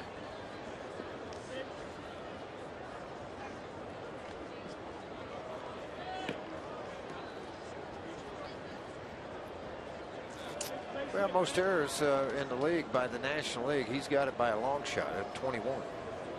For Freyo has 9 in the American League. For a first baseman, that is a ridiculously high amount. This ball's crushed to right. Get up! Nope, off the top of the wall for Dickerson. And it's going to be a long single. LeMahieu will go to third. Dickerson, that thing shot out of a cannon.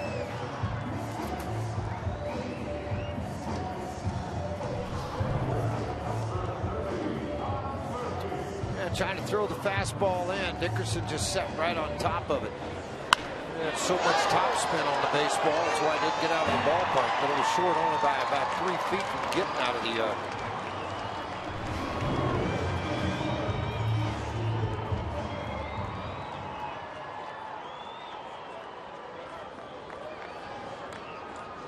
There's Tom Murphy, first and third. Murphy to drive in his third big league run. Stays off that pitch.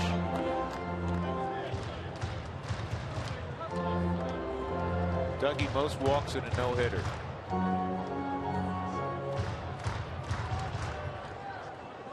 Was it Burnett?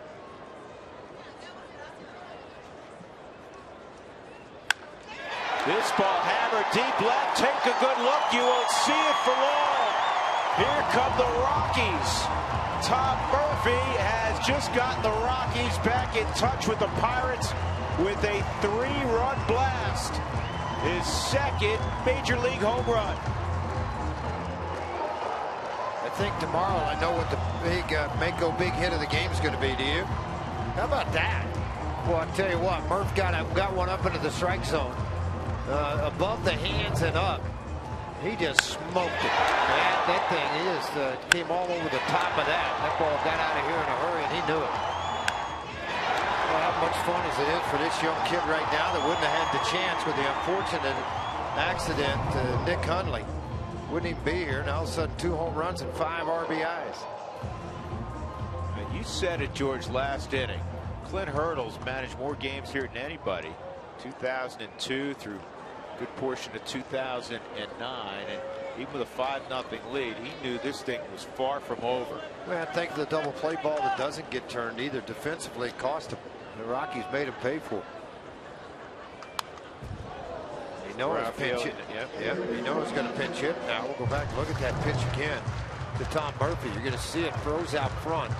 This ball's made contact. You can see how high it is, but look how well he gets his hands inside the baseball. Generated. Boy, that's a lot of bat speed.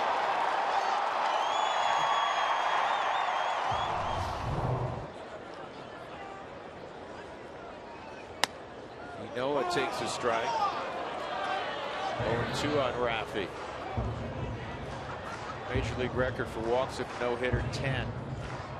Jim Maloney at 65. I remember that game. I was in the bullpen.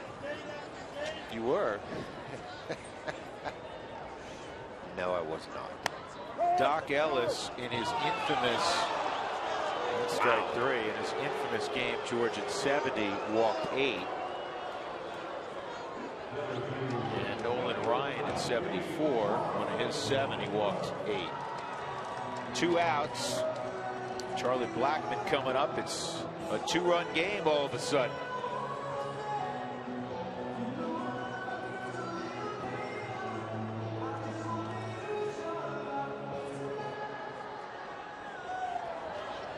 Tom Murphy's been a beast the last couple of days. You bet.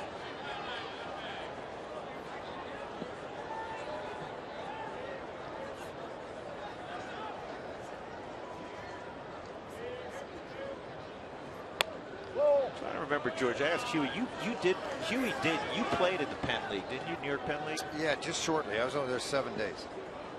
And where were you? I was in Newark, New York. Newark, New York. Well, way up north in Monroe, New York, like an hour north of Syracuse, where polar bears say, boy, it's a little cold this morning.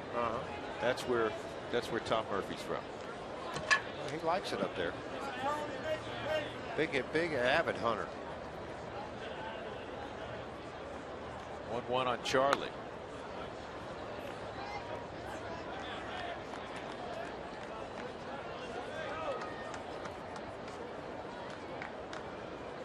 Prison in Newark, New York. Pardon me, it's up by Rochester, about 30 miles north of there. Don't drink the water, don't take a shower at the hotel.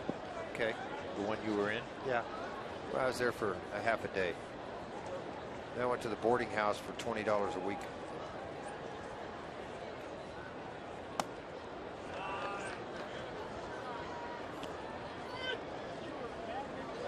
You ever added up how many minor league towns you played in? No, not really. I mean, oh, you mean Holman Road? Yeah, not Holman Road? Oh my gosh. Road, but oh no, I really thought about it too much. I'm going to tell you here in a minute. This is looped foul. Well, there was Newark and Burlington, Holyoke, Spokane, Springfield, Illinois. That's it. That's it? That's it. I was lucky. I was with a bad organization early, so I got to go fast.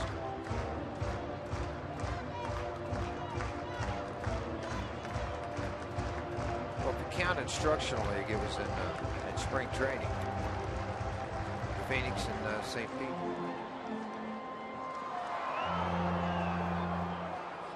Two and two on Charlie Blackmon.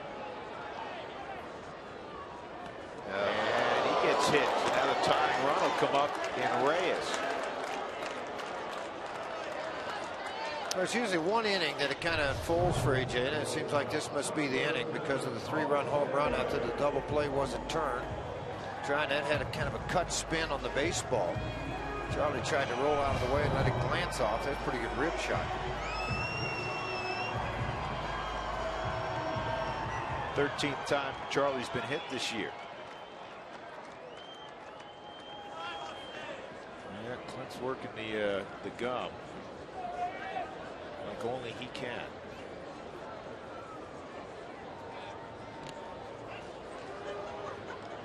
.38 stolen bases for Charlie on the year. He's been caught 13 times.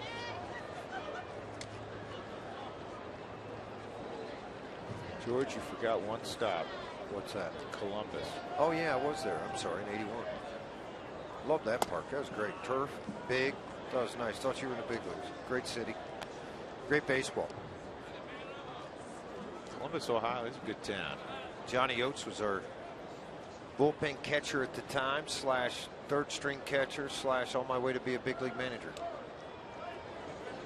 He was a good 1-0 on Reyes. Blackman takes off. He's got his 39th stolen base. Tell you what, he had a huge jump. I don't think Cervelli was going to have any chance at all. Cervelli struggled this year, 16 of 93 now. A little under 17% of success rate of throwing out. I know a lot of that's on your pitcher. Big high leg kick from AJ. And then just didn't get a grip on the baseball. I mean, that's just a giant jump. Look at Charlie. He's like 5 to 6 steps off the bag before the ball left the hand.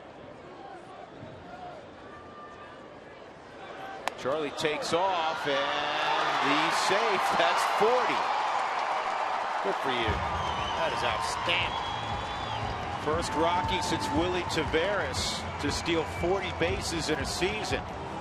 I got second. I'll just go ahead and get this out of the way right now.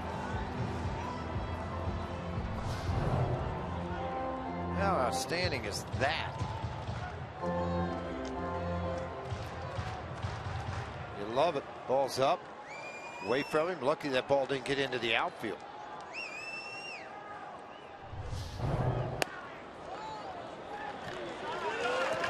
Reyes walks, and here comes Cargo. Got a good jump. Yeah, really good jump there. Left-handed hitter up, took advantage of it. Well, now would be a wonderful time to break out of a little slump for Carlos Gonzalez. Yeah, he's been getting his hits here and there, but mentioned 7 for his last 52 at the plate. He runs into one here. The Rockies, who had nothing going against A.J. Burnett, would take the lead. Amazing. 2 hits against A.J. coming into the inning. The Rockies have had the base hit. They had the error at first base, a base hit by Dickerson off the wall, the home run by Tom Murphy, a strikeout of Inoa. Now the hit batsman and a walk. You don't think that Jose Reyes may not try to take off for second either. A little more on the 40 stolen bases for Chuck Nasty. It's the 6th time a Rocky has swiped 40 in a season. Willie Taveras in 08, the last to do it when he had 68. That's the high water mark. EY Sr. twice did it, 53 and 96, 42 and 93. And Juan Pierre did it twice. Ball 1. Juan 47 in 2002, 2001. Juan Pierre had 46. Scott Oberg, the right-hander, now up for the Rockies in a 2-run ball game.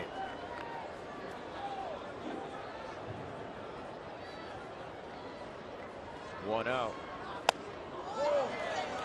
Cargo started to and held up, and now he's in a great count, 2-0. He's rolled over twice. Ground ball to first, hit it pretty well, and then he also hit a ground ball to second.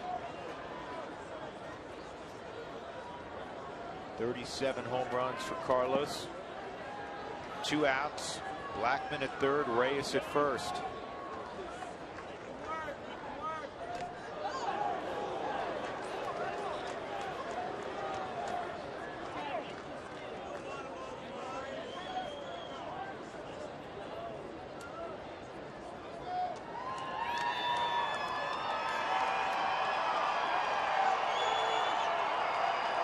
AJ looking into the dugout.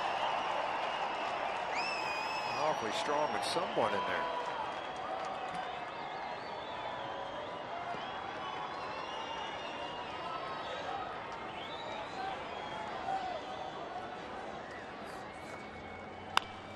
And Cargo had to take that pitch away the other way. It was off the end of the bat. 2-1. Change up.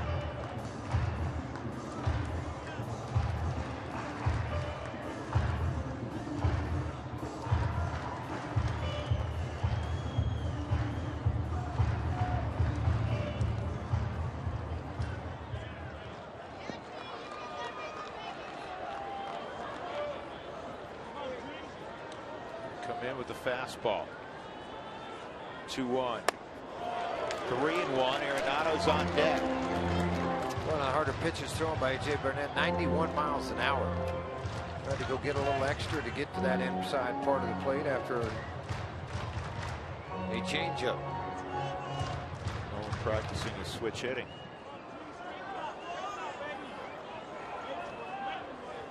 (3-1).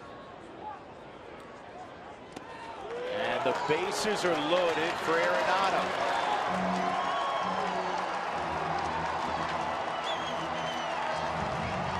Well, we've seen Charlie Blackmon get to 40 stolen bases here in the inning.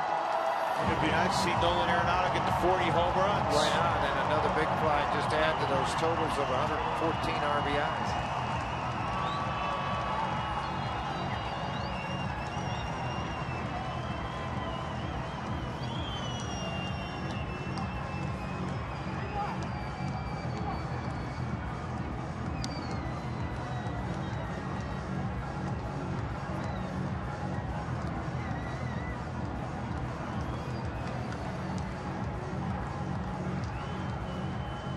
Ray Searage is done with his meeting.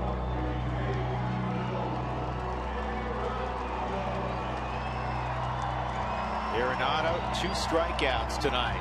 It's time for him to get back at A.J. Burnett.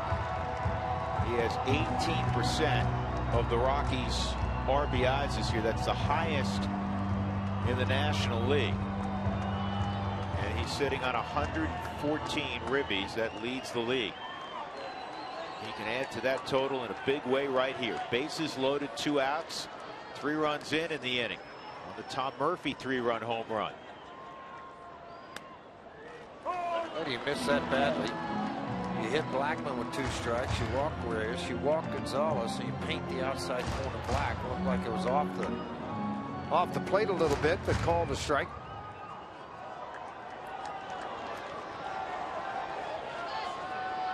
Ball going more inside under Nolan's hands. Boy, Nolan had a hack there. 0-2.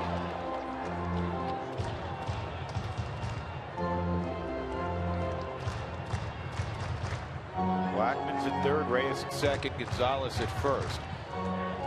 Nolan struck out on a curveball in the dirt away, and then he elevated a fastball, George, last time to get him. Let's see if he goes back or goes back out to the breaker ball. The breaker ball has always been the strikeout pitch. Chiarelli's going out wide, spread wide behind the plate. And he got him with a curveball in the dirt. So Nolan strikes out. The Rockies leave the bases loaded, but they're back in the ball game thanks to that Tom Murphy 3-run home run, his second career homer. Pulled his hands in and drove it out to left field. 5-3 Pittsburgh as we go to the 6th.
Board. Top of the 6th inning. We remind you, the day after every Rockies victory, get 50% off your online order at Papa John's. Utilize the promo code ROXWIN at papajohns.com. Simone Castro on here in the 6th inning. And it'll be the 8th appearance for Simone since being called up from Albuquerque. He's handled righties. Lefties have given him some issues. First man he'll face, the shortstop from the right side, Jordy Mercer.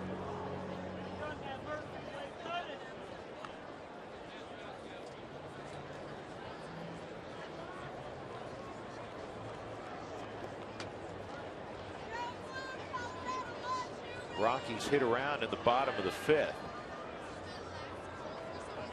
And in a game that looked as lopsided as a game could look, the Rockies were being out hit 9-1 at one point, down 5-0. And now it's just a 2-run affair. That pitch is in on Mercer.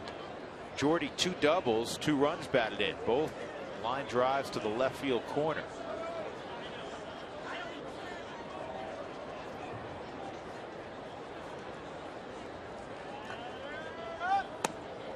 In there for a strike. Cincinnati in the 8th continues to lead St. Louis 1-0. And the Pirates are mindful of that, trying to chase down the St. Louis Cardinals, and he's got another base hit. Tossed him a bat, but he'll take it. He's 3 for 3. Leadoff single for Mercer. And Burnett will hit. The Pirates' magic number to make the playoffs with 89 wins coming in is just 3. Again, any combination of Pirates wins and losses by San Francisco and Washington equaling 3. And the Pirates are in. 3 straight years, but again, their sight's not on being in that wild card game again. They want to win the division naturally. That's fouled off by Burnett.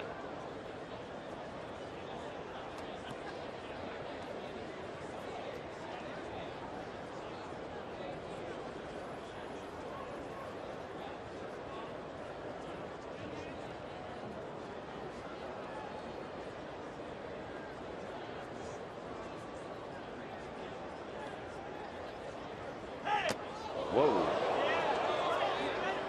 1-1.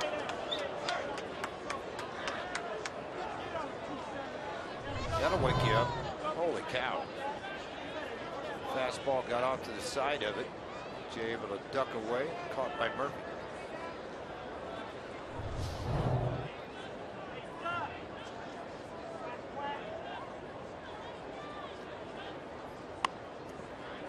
And that's going to roll foul.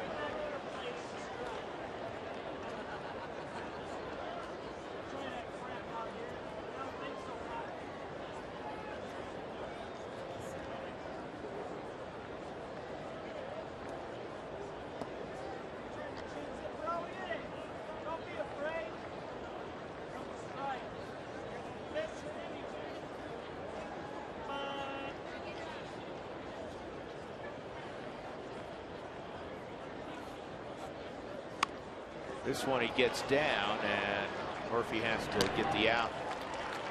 At first, he throws to LeMahieu. So a sac bunt by Burnett. Mercer to second. 2-4 on the sac bunt. Gregory Polanco will come up against Simone Castro.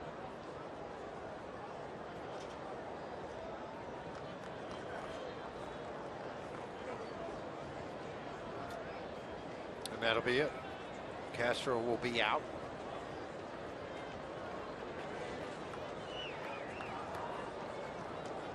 Rex Brothers, the left-hander, will come out of the bullpen.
Here's the situation. There's a man at second after a single and a sack by A.J. Burnett. Mercer's out there. Gregory Polanco at the plate, and Rex Brothers on for the 11th time. 2 stints with the Rockies this year, and he bounces that first delivery. It's 1-0.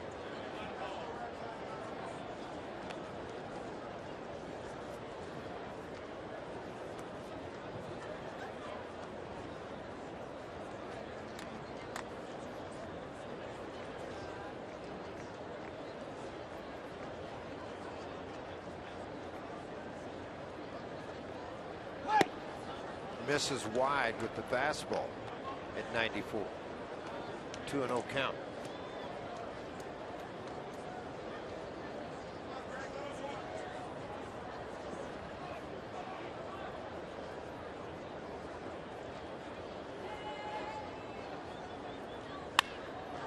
And a high fly ball to left field. Dickerson waiting. And Walt will go get the right hander. I'm sure Scott Oberg. That's exactly what he'll do. Rex did his job. So Brothers gets the lefty. And again, we've seen a lot of this in the month of September, not just from the Rockies. We saw it from the Padres the other day, and Pat Murphy. When you have the number of pitchers with the expanded roster, you can match up in innings that you wouldn't traditionally match up in. So Oberg will be next.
For the 6th, Mercer's at second. Starling Marte coming up, and it'll be Scott Oberg on the hill. 57 appearances now for Scott.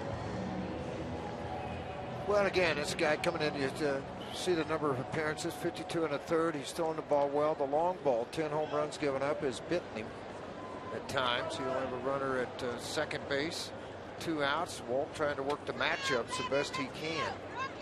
The right-left matchups, he's got right on right here.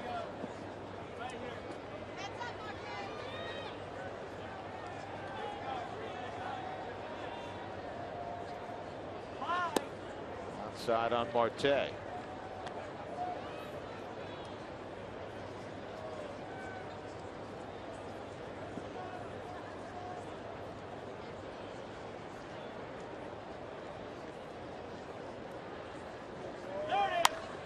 This ball driven with authority, right center field, and gone. Or no, off the top of the wall. I thought the ball hit on the other side, but apparently it did not. First base umpire has the call. That was Brian Knight who went out, and Clint Hurdle standing on the dirt. He wants to check with his video people to see if that hit that chair in the bullpen behind the wall.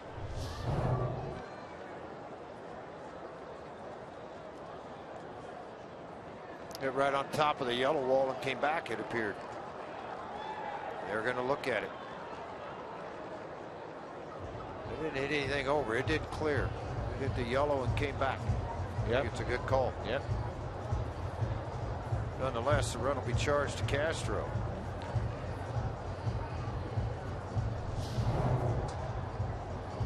Mercer scores, and Marte, I think, is going to come up an inch short of a 2-run home run, which would have been his second of the game. Time for a Subaru review. Whether you're on the road or at the game, everybody could use a second set of eyes. Didn't take long.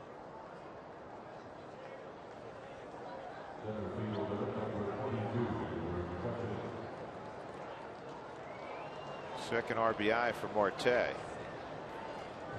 McCutchen at the plate.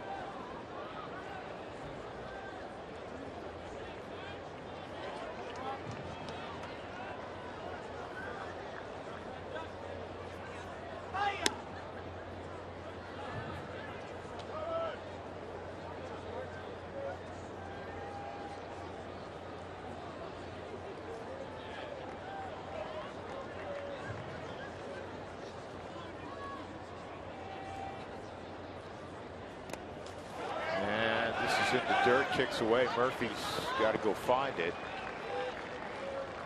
On the wild pitch, Marte to third. So Scott Oberg struggling coming out of the bullpen. Overamped slider on the outside corner. Murph tried to backhand this ball. It bounced well out in front of him. A lot of times I can see a catcher turn the glove and try to smother that pitch to take the rotation away from you. Because on a slider, if it's going to short hop you, it's going to hit the heel. Typically, it's hard pitch to pick.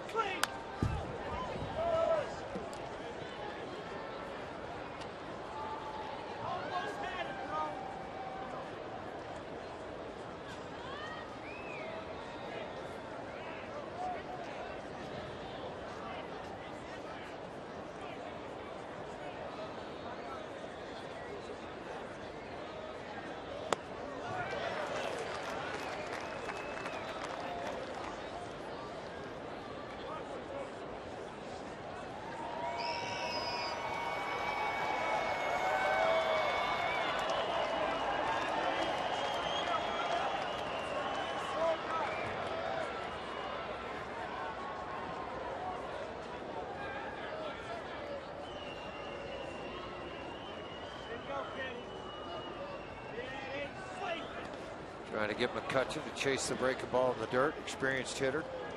Reading the ball well out of his hand.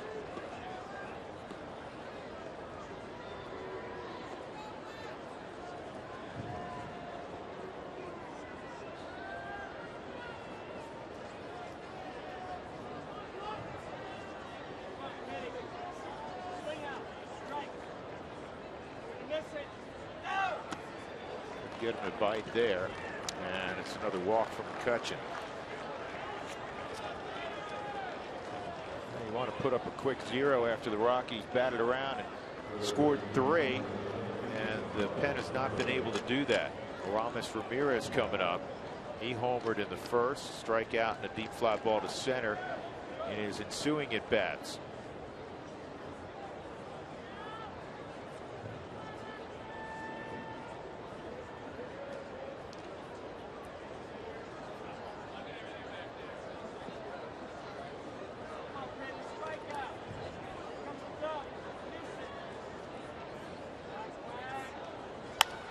And a ground ball to Reyes. We get the force at second to end the inning. In the inning, another run for the Pirates as Starling Marte doubles home a run. 6-3.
first for the Rockies.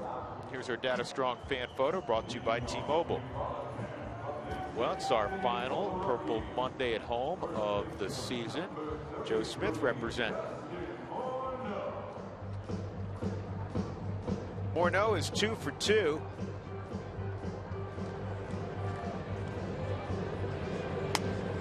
And A.J. Burnett continuing on after that rough 5th inning. He had 4 brilliant innings, and then the 5th inning happened. He gave up 3 runs, 3 hits. Now, an error didn't help him. Pedro Alvarez dropped what should have been an easy double play. That just opened up the floodgates is what it did. Burnett with 5 strikeouts tonight, sitting on 2,499.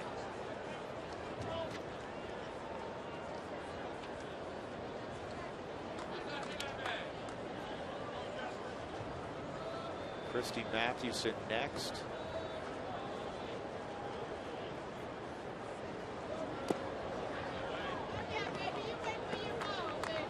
Saw a lot of Jerry Kuzman growing up. Good left-hander for a long time. He pitched 20 years. Here's the 1-0.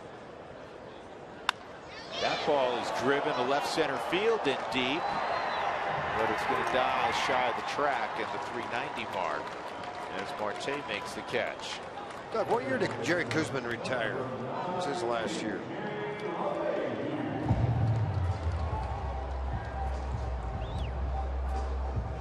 DJ LeMahieu will be next. DJ grounded into a double play, nearly another double play. 1985.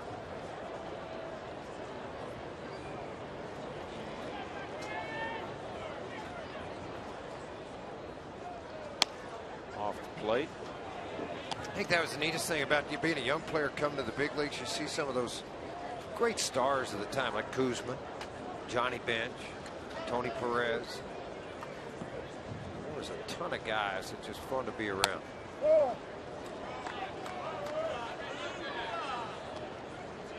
Jerry Kuzman, George, made his debut in '67. Tell you the time and changes of the game. How many games did he win, Drew? My computer's locking up. 222. Yeah, and he pitched 20 years in the big leagues. How much money did he make? Scroll to the bottom. Let me know as soon as the computer unlocks. Gaylord Perry won 300 and whatever, 14 ball games. We made $1.7 million. Time changed. Big time. Well, it says it may be incomplete. It says just under 1.9 million. That can be.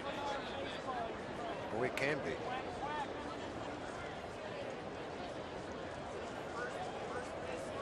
So many guys had so many off-season jobs. 3-1 on DJ. And that's in the air to Polanco. Follow the Rockies with MLB.com @bat, the #1 app for live Rockies baseball. @bat is the up to the minute in-game highlights, live look-ins, replay reviews, and radio broadcast, statcast, and more. Get MLB.com @bat now.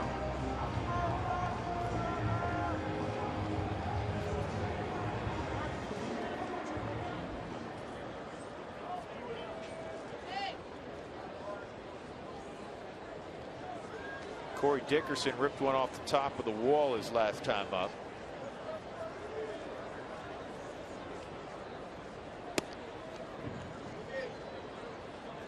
.222 and .209.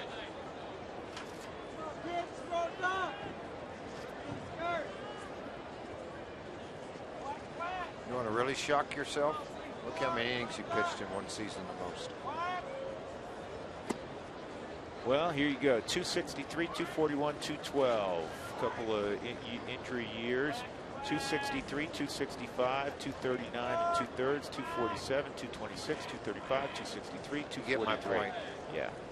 When he was 41, he threw 224 innings for the Phils. That's called a strike. 2-1. He threw 140 complete games. Different time, different era. 4-man rotations, 4-man bullpens. Only all those innings, George, only twice in his career did he give up more than 20 home runs. Good swing by Dickerson, 2-2.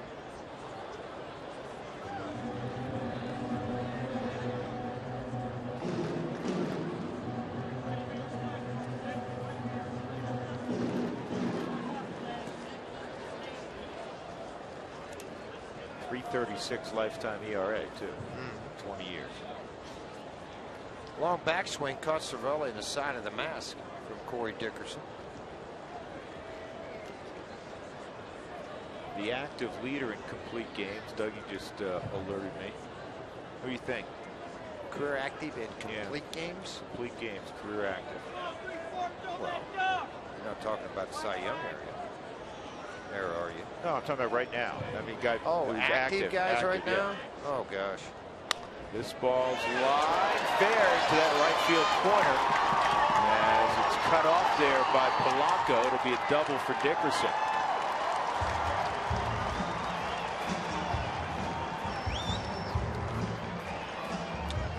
Tim Hudson. Let's take another look at this pitch to Corey Dickerson. They tried to burn him twice inside. Did they go back in again? They did, but it was the breaking ball, not the fastball. He got his fingers on top more, but good 12-6 break, and Corey took it right down into that right field corner. A 2-out double, and the man of the hour is up, Tom Murphy, with a 3-run home run his previous at bat.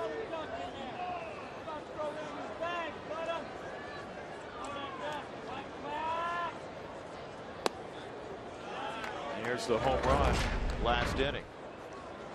We got a high pitch. He just jammed down through this baseball and hit it out of the ballpark. Tim Hudson, a good guess, not the right answer. I just figured that because he's 40-something years old. And Murphy went around. Well, the guy threw last night, George, for a team you played for. Sabathia? CC Sabathia. Wow. 38 complete games. That's the most of any active pitcher. 1-1 on Murphy. Base hit here would be large. Outside.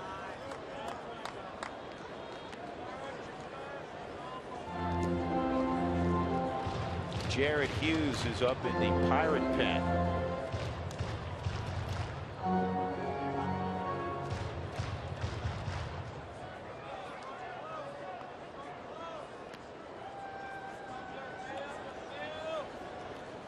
Now Antonio Castardo on the left side has joined him. It's Ben Paulson's in the on-deck circle.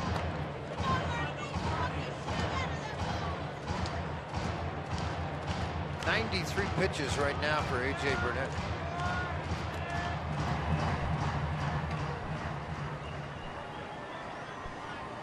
Runs, 6 hits for the Rockies, 6 runs, 11 hits, and an error for the Pirates.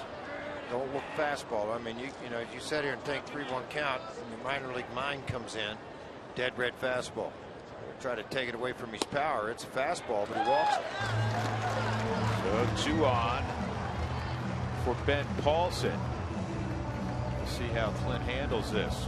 I don't think Bastardo's probably loose yet, unless they go out and have a conversation on the mound, talk for a second.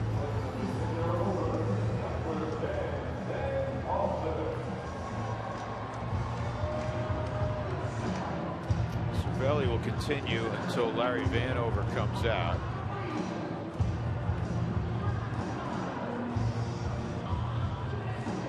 Cervelli walked any slower going back to home plate, he'd be going backwards. Well, I remember he got a long backswing, got popped upside the head too. Maybe he got confused. I'm just saying, I assume he's waiting for Clint to come out. Well, I mean, Bastardo got up late. He's still not ready down in their bullpen. I guess not. It's going to be Burnett facing Paulson.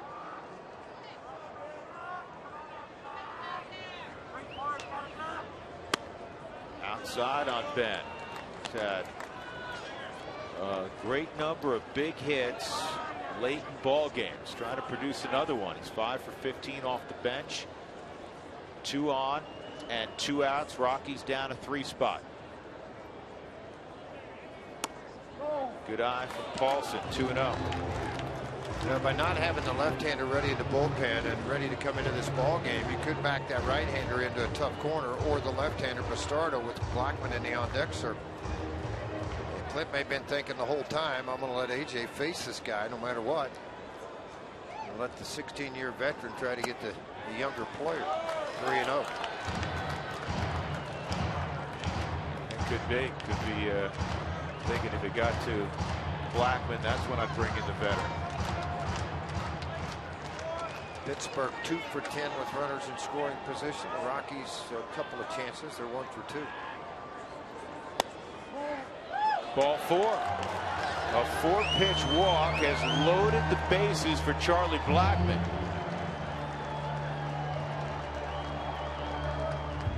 Two quick outs this inning for Burnett, and then a double by Dickerson, and back-to-back walks, and that'll be the end of the road for A.J. Burnett.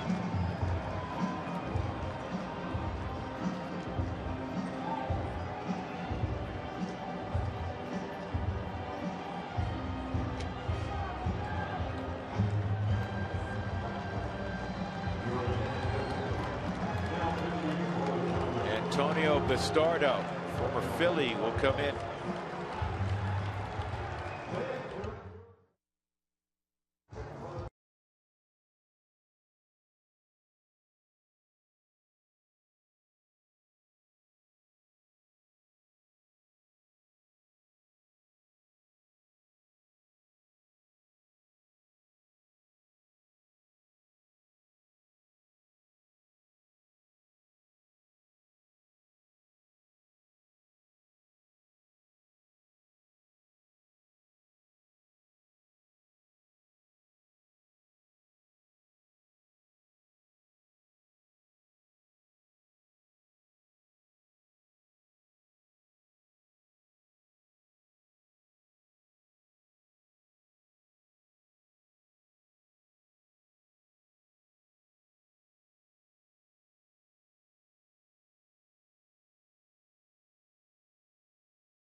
The Wyoming Cowboys look to contain New Mexico in their triple option threat as the Pokes and the Lobos get together at War Memorial Stadium in Laramie.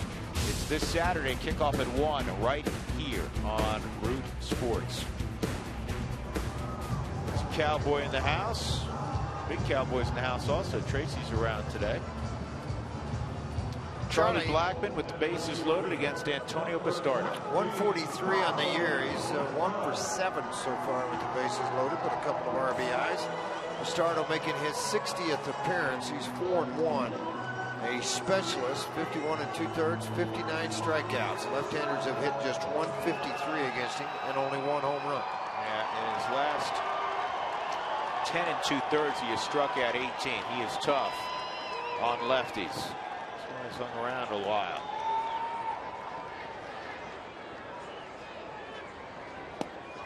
Charlie takes a big hack at the slider. For a manager to bring you into this type of situation, you got to have a really, really slow pulse and just back things down. He's inherited 22 base runners. Only 3 have scored this year. He's got 3 on the pond right now. The slower the heartbeat, the better.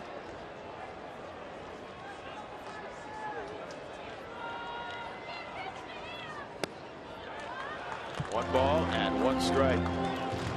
Rockies were down 5-0. They got it to 5-3 on the 3-run home run by Tom Murphy. Gave up a run last inning. It's 6-3 now. 2 outs. Trying to edge closer. And that was lucky. Cervelli was able to handle that. Then that was a fastball. Those are hard to block. You don't expect them in the dirt if you're a catcher.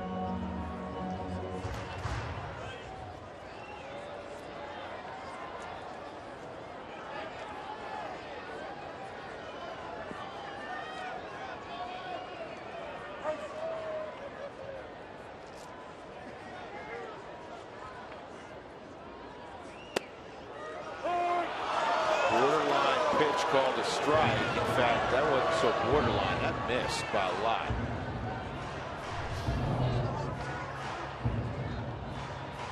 Not even close. Wow. That's huge, man. You're talking about 2-2 now versus 3-1. Man, oh man. That was huge. This ball lined to deep right, but Polanco's there. That'll end the threat. Rockies leave them loaded in the 6th. We'll go to the 7th. 6-3 Pirates.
Colorado's #1 volume Lexus dealer. Starling Marte in the first, a solo home run nearly to the concourse against John Gray. And then a couple hitters later, Aramis Ramirez. He's familiar with hitting home runs. He goes to the Pirate bullpen in right center. The Rockies were down 5-0 when Tommy Murphy hit his 2nd career home run. 3-run shot, and the Rockies were back in it. They find themselves trailing 6-3 as we embark on the top of the 7th inning. Drew Goodman, George Frazier, Mark Stout. And the Rockies have a new pitcher, Jason Gurka. Another guy that signed out as a free agent during the offseason, a left-hander, making his 6th appearance. Been roughed up in a couple of those. Had a 1 inning yesterday with a strikeout.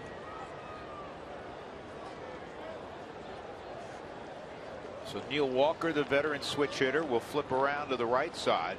Walker's 1 for 3. Singled in the 5th, stole a base.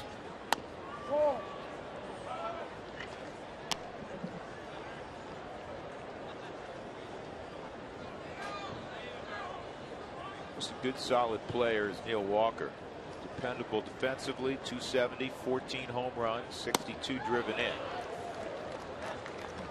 You think back to whenever they had their couple of guys. Jones was one of those. Remember the big first baseman? Garrett Jones. Yeah, Garrett Jones. Bounced around now. He's been with the Yankees, now in Miami. But him and Walker were the 2 guys that, you know, then all of a sudden Pedro Alvarez came along. McCutcheon comes along.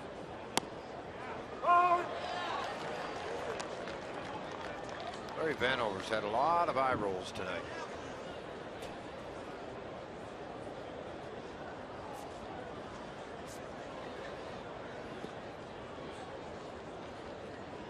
1-2 on Walker. And Gurka couldn't get the backdoor breaking ball. It's 2-2.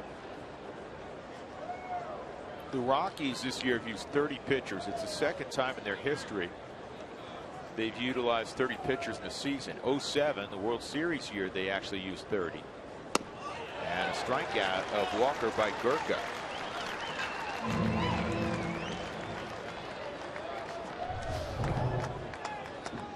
Way up on top of this fastball, but it had a little cut and sink to it. Good location, outside corner.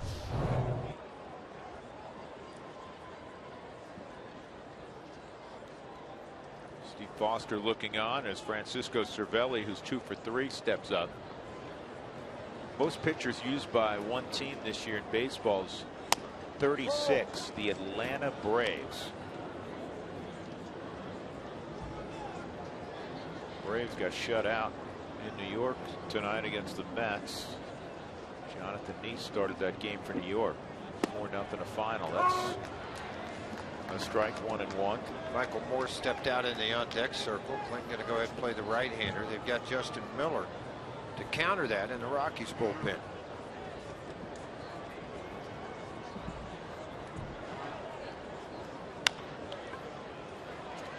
Nolan. And that's 2 outs.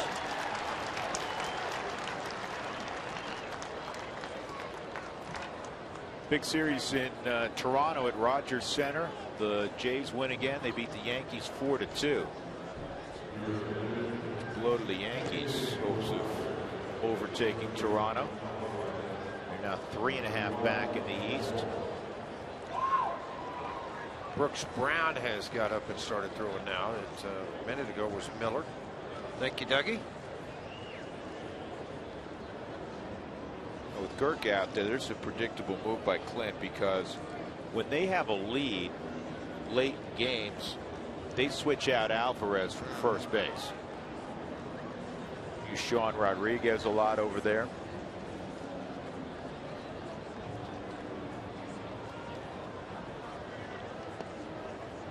That guy's a super utility guy, Josh Harrison. One of the better in the game. Absolutely. Well, Brooks Brown must not be ready, because they're giving him a shot here to face the right-hander. He's hit .314. Morris has a home run and 4 RBIs with Pittsburgh Pirates. With Atlanta, he hit .237, 5 and 16.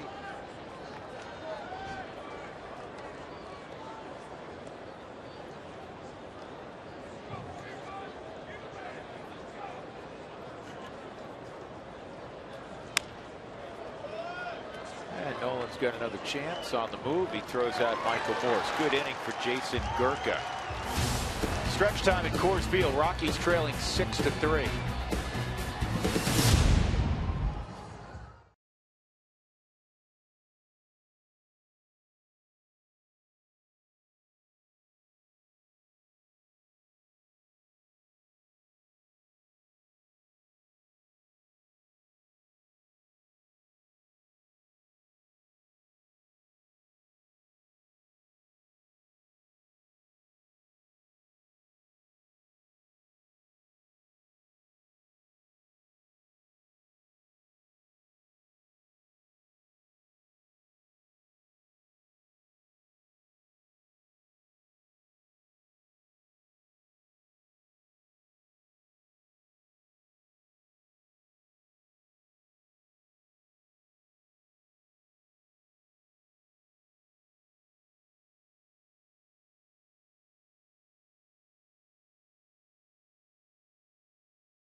So we go to the bottom of the 7th inning at Coors Field. The Rockies playing a 4-game set against the Pirates. This is game 1. The Pirates leading 6-3. Sean Rodriguez, as expected, takes over at first base. And the former closer for the Kansas City Royals, Joakim Soria, is now on the bump for Pittsburgh.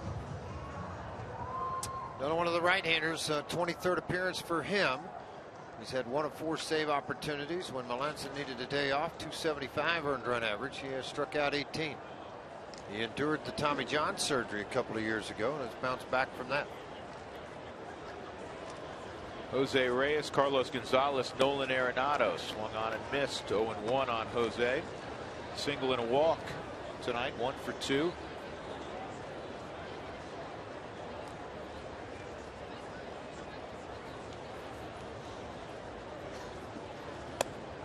Fastball's high. Reyes, a career .332 hitter against the Pirates. Used to face him a lot when he wore a Mets uniform.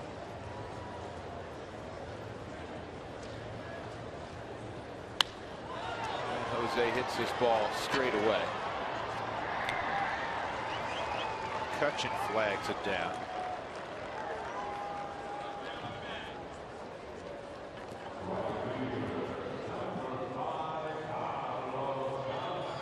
Super Suite Conference Center at Coors Field is available for your game day or non-game day meetings.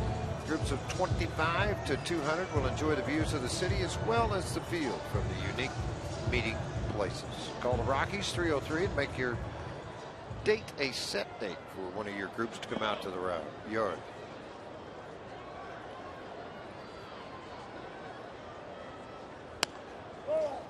Gargo takes ball 1.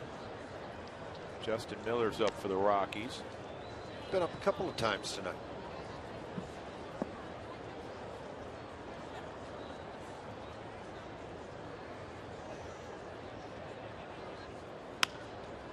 Cargo got that one on the knuckles. How about this, George, with the Pirates this year? This is really, really surprising. They've killed the NL East 24-9. They've really beat up the NL West 23-6. Inside their own division. It's a great division. We understand that. This is the team with the 2nd best record in baseball. They're 9 games beneath 500 inside the Central. See what they are against the Cardinals. See what they are against the Chicago Cubs. He's a base hit in center field off the end of the bat. So Carr goes aboard with 1 out.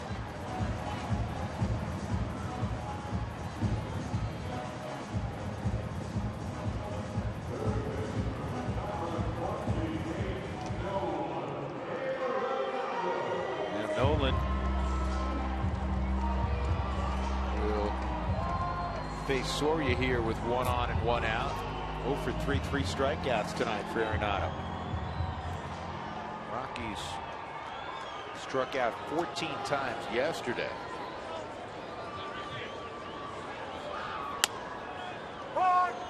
Strike 1.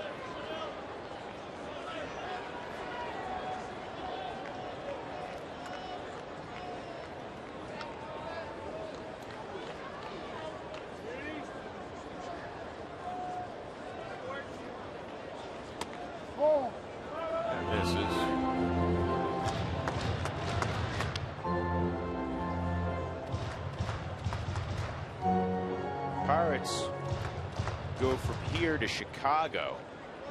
That'll be a big series. And then they're home against the Cardinals, big series.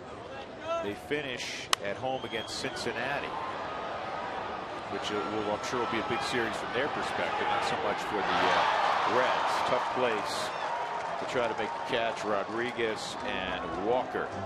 Long run. Here's the deal, though, George. So they're 9 under in the Central, and you think, well, they probably struggle against the other 2 top teams, right? They're 6-10 against the Cubs. That's not great. They're 8-8 against the Cardinals. Huh. Well, so who's getting them? Milwaukee or Cincinnati has bitten them.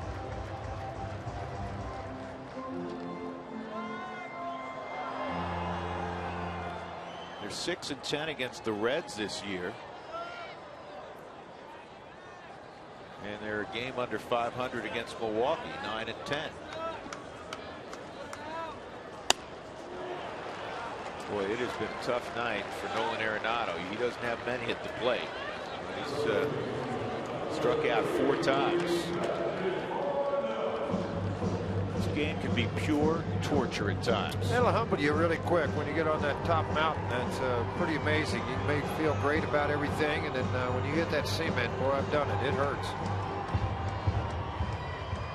Morneau's had a good night. 2 hits and a deep drive to left center that was flagged down out there by Marte.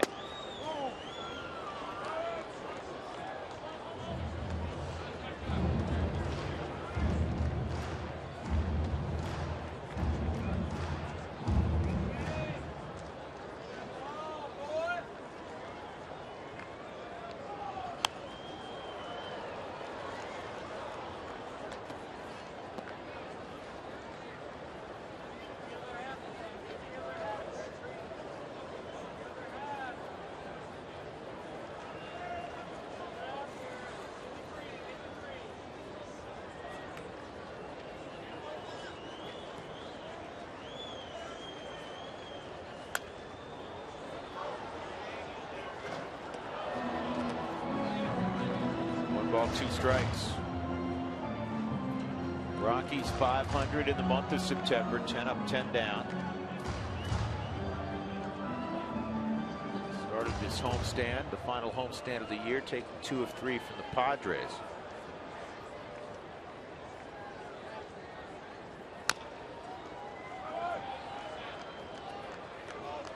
Nolan, who's generally pretty tough to strike out, especially for a power hitter. First time in his career he has struck out 4 times in a game.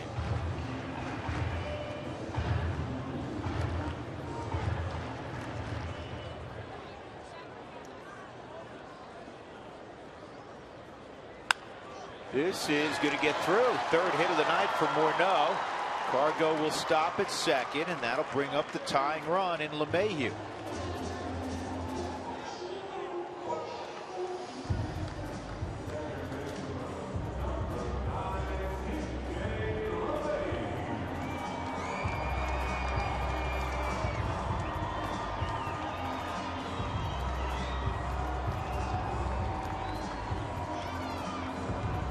DJ tonight's 0 for 3, so he's due.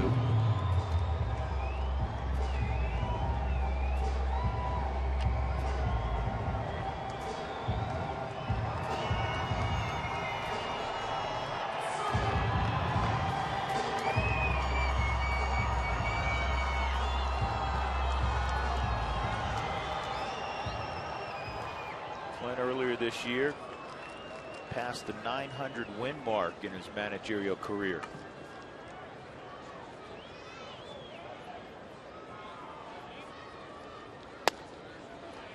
He's in a good spot. They've got a good ball club. The farm system is fairly strong. Their Indianapolis team was in the championship series with in the International League, so they've performed very well.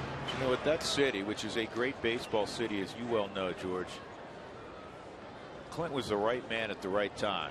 He's got a robust personality. Line drive caught by Walker. Boy, that was headed to the gap in right center field. 2 runs probably would have scored on that.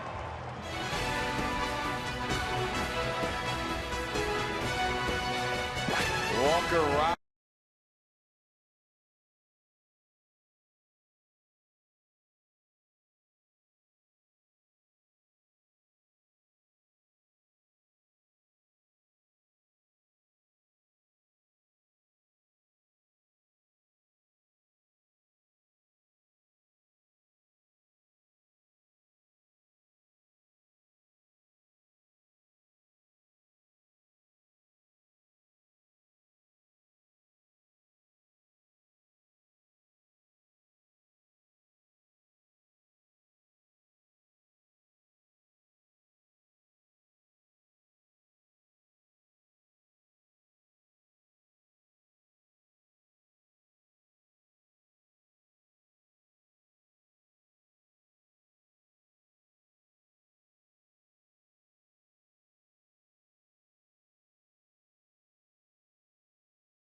And Charlie, in the 5th inning, became the 4th Rockies player ever, another one right in front of me here, EY, to steal 40 bags in a season. This was in the 5th inning. He swipes 3rd.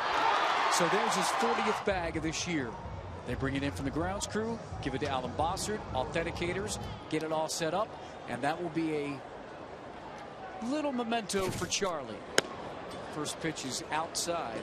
And earlier today, Charlie was giving back. In fact, all week the Rockies are giving back, visiting various schools. He was at Rocky Top up in Thornton, and he was up there with Ben Paulson, and it's Act of Kindness week. They were just talking about being kind and cheering people up, and he told me, guys, that he remembers being in middle school, and he thought he was really tall, but he was there today, and he said everybody looked really small. But that's Charlie's humor. But good to give back to the community. Charlie's 6'4". He is a big guy. And kids in middle school typically are not 6'4". So, yeah, that's an accurate statement. That's the dry sense of humor of Charlie Black. Jordy Mercer with a 2-1 count. Jason Gurka at a 1-2-3 7th inning, including a strikeout. You know, we call him now, George. You were in Atlantic City when Gurka made appearance in right field, so he's the right fielders come in to pitch now. Is that what he would do? He's a right fielder. It was a long night, 16 innings.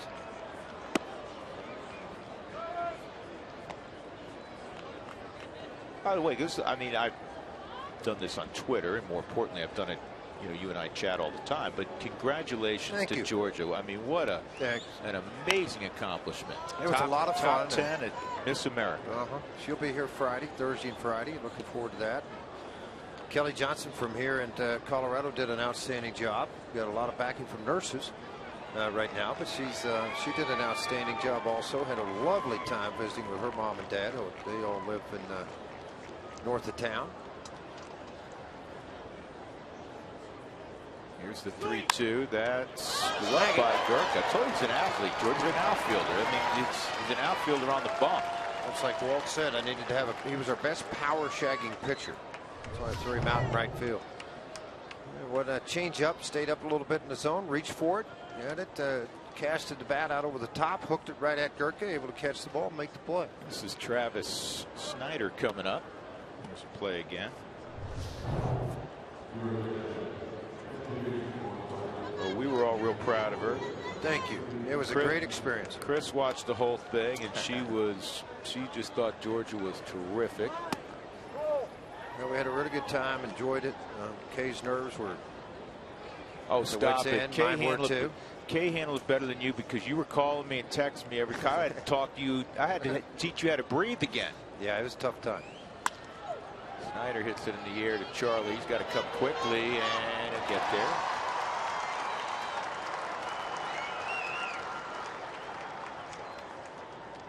No, I can't imagine what kind of nerves you have. Well, you know what? You don't realize the magnitude of it till you get there, and then you walk in that arena and you see everything that's going on and everything surrounding it within the city, all the festivities around it, and you kind of realize you're at the World Series of pageants, to put it in baseball terms.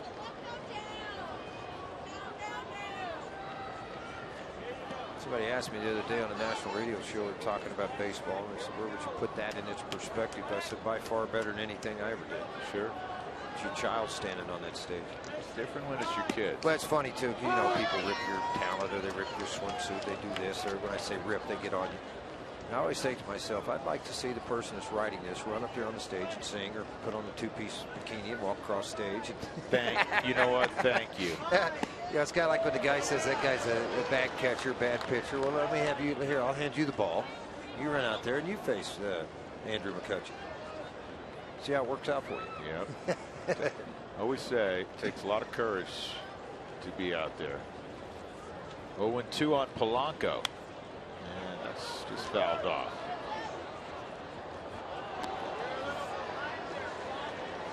Easy to be the voice from the stands. Oh, yeah.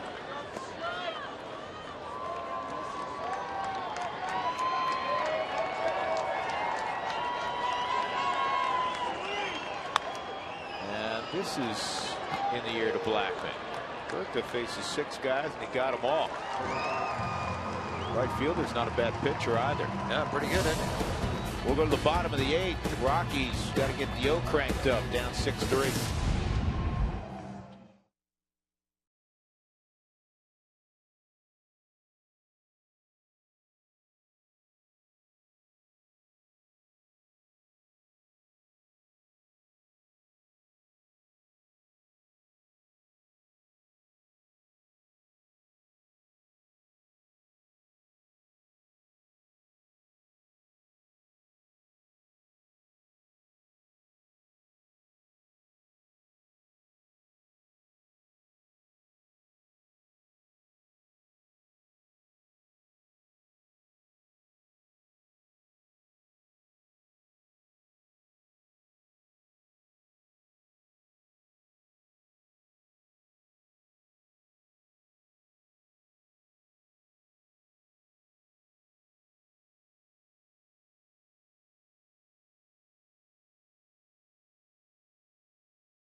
Rockies baseball on Root Sports is brought to you by Southwest Airlines. Book your low fare now at southwest.com.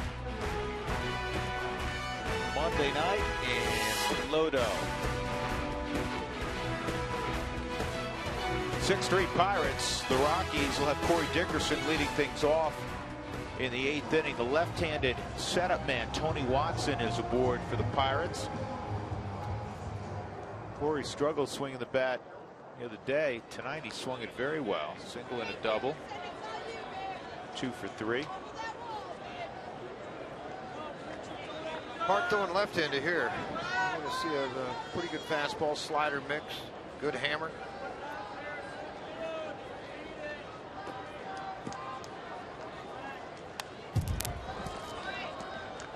Take a look at his overall numbers: 71 innings, 69 innings, 59 strikeouts. Like a lot of guys coming out of that bullpen, you want strike throwers. He's only walked 15 and 69 in the 3rd inning.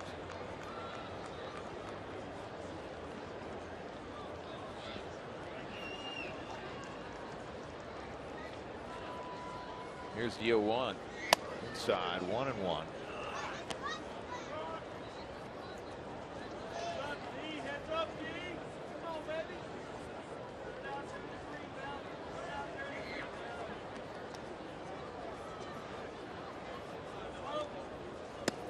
Hadn't checked on this one in a while, George. Wouldn't you know it? The Cardinals came back and won 2-1. Doesn't surprise me. They just win. They figure it out, don't they? They just win.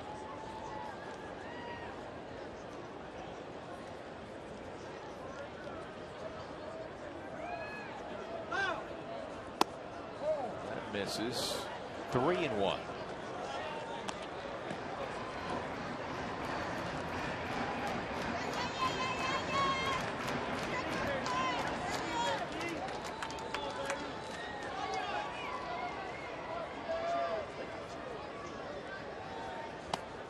And a leadoff walk for Dickerson against Watson.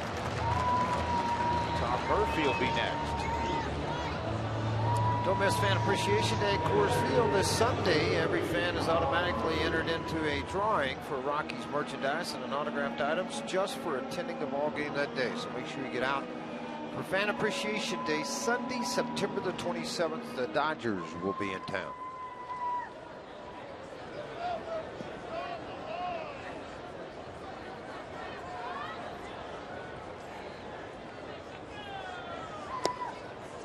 What with the Cardinals, every year they have a guy come up and you say, man, who's that guy? And what would they do without him? This year it's Stephen Piscotty. He had the go-ahead hit tonight.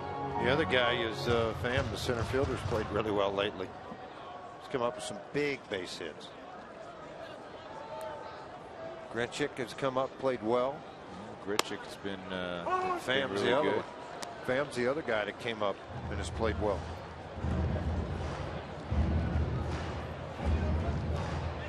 Well, they lost John Jay for a while. Borges doesn't hit. They lost Matt Adams, Matt Holliday. Well, then they've lost Yachty too. He got tore a the thumb ligament in injury. the left thumb. This is in the air to shallow left. Marte will make the catch. Murphy retired.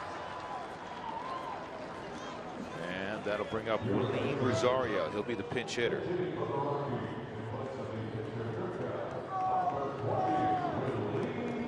Who Wants Tacos? Fans follow @RootsSports_RM on Twitter to receive alerts when the Rockies score 7 or more in a game. Adam Wainwright's trying to crank it up and see if he can work out of the pen. Well, I was watching their postgame show the other day. Threw a 35-pitch bullpen, pain-free of the Achilles heel. Huh.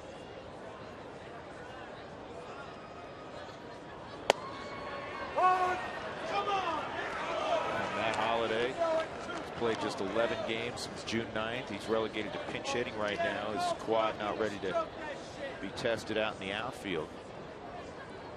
Willeen at the plate is a career .314 hitters against southpaws. And this is to short. And they turn it over. 6-4-3 to end the inning. So we will go to the 9th inning. The Pirates in charge, 6-3.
Swipes. Charlie Blackmon joins a club of Rockies, just 3 others who have 40-plus stolen bases in a season, so that's a pretty cool feat for Charlie Blackmon. We'll also talk about still searching. John Gray still looking for win number 1. Not a great performance for him today. We'll break that down, and we'll get you inside the clubhouse. For now, we'll get it back to Drew and George, guys. Where are your friends? My friends are ditching me. They're actually waiting off in the wings. If we could just go ahead and get the camera over here, we'll shoot the guys that are doing no work over here. They send me up. Huey pulls this thing called the veteran move, I believe. That's what they call it in baseball, where he just doesn't have to do topicals. To me, that's called Jenny locked them out. You just locked them out. I know, right? Yeah, there is a gate there. You can keep that closed, Jenny. Bye. See you guys. Yes, that's the bus backing up over both of you. Brooks Brown is on to throw the 9th inning and keep it a 3-run game. Starling Marte, Andrew McCutchen, and Aramis Ramirez due for the Pirates. Pirates looking for their 90th win of the year. I like Brooks Brown. I like what he does, what he brings to the table. He's had, because of options, he's been sent down this year. Dealt with somewhat of an injury. But the overall number is pretty good. 32nd game to appear in. Earned run average in the mid-3s. He doesn't walk people. Got a good fastball. It's a nice story. Yeah, I agree with you. I'm a Brooks Brown fan. Tough guy. A fan of what the right fielder did tonight, Jason Gurka.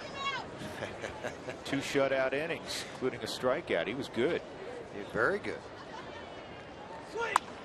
Boy, this guy has had a night. Home run, single, double, single. for Starling Marte. The only time the Rockies got him out, remember he hit that deep fly ball to the wall? Right. That Charlie caught. McCutchen 0 for 2 in a pair of walks. He's walked 6 times in the last 2 games.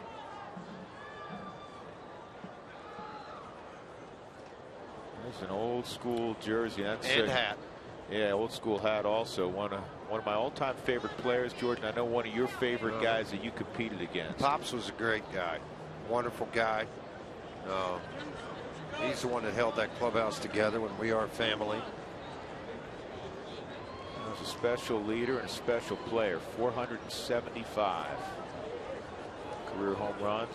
Died way too young.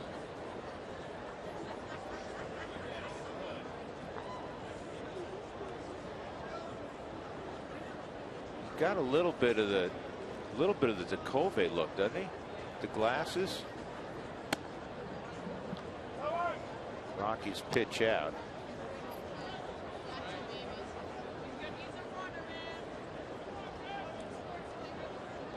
You know, the last time the Pirates had 3 straight winning seasons? 1977. No, you know what? You don't have to go that far back. Think about it, George. When Jimmy Leland was managing the ball club. When they had a leaner Barry Bonds, Bobby Bonilla, Andy Van Slyke. Bonilla got his last check, by the way, this year. $1.4 million. They're still paying him? Yeah, Mets are. That's a good gig. 90, 91, 92. Pirates won 3 straight divisions. Then Barry went to San Francisco, and he ended up leaving, and the Pirates had 20 years of tough luck. Ted Simmons came in as the general manager that year, '93, and charged of stripping the club out. McCutchen, that's the 7th walk in 2 games. Close to 100 walks on the season. He has 88 walks. By far leads their ball club. Doug just gave me a note that Bonilla made more money this year than Harvey and Singard both put together. They've got more guys out too. That's so unfair. 2 on, nobody out. Ramirez homered in the first, strikeout, deep fly ball, and a ground out in the next 3 at bats.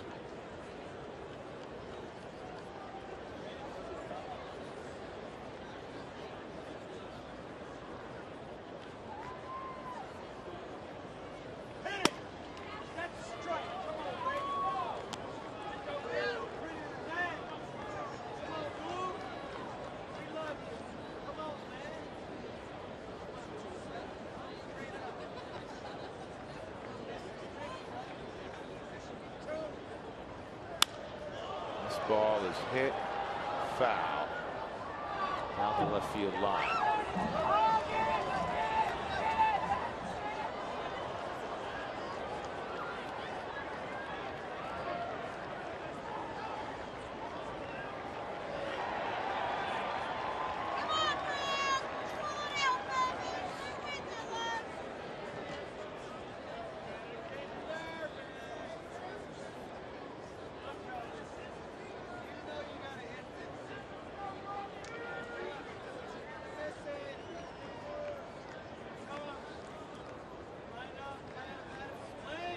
One.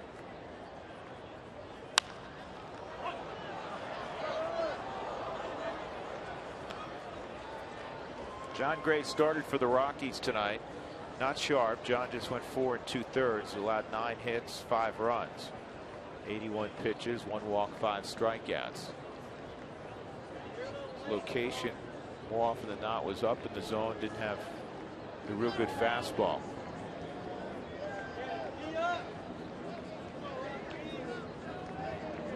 Marte's at second. He singled at first. McCutchen, he just walked. The 1-2 on Aramis Ramirez. And this is through a base hit. And Marte is going to come home. McCutchen will go 1st to 3rd. And it is now 7-3. Second RBI of the night for Ramirez. 74 on the year for him now. Just another CNI single right back up the middle to expand this lead up to 4. Slider got a little bit of tilt to it at the very end, and well off of the plate is able to take it right back up the middle. Foster's gone out to have a visit with Brooks Brown. Ramirez will have a pinch runner.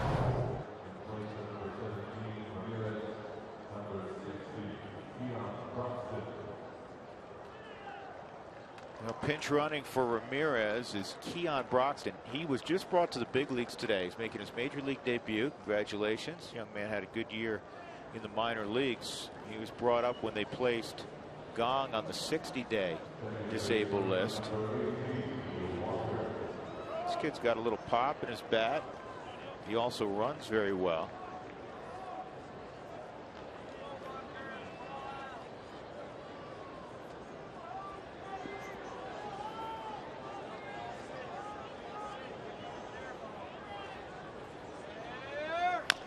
And a ground ball foul.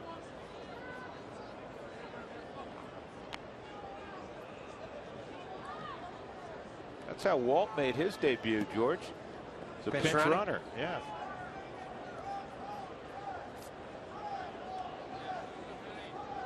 Man, frustrated an awful lot this year with a lot of things that have gone on, and starting with injuries early in the season, not winning baseball games.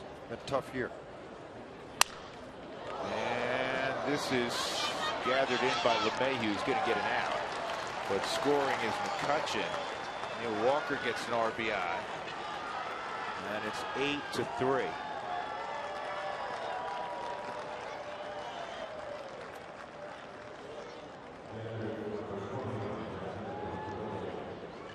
Catcher Cervelli comes up.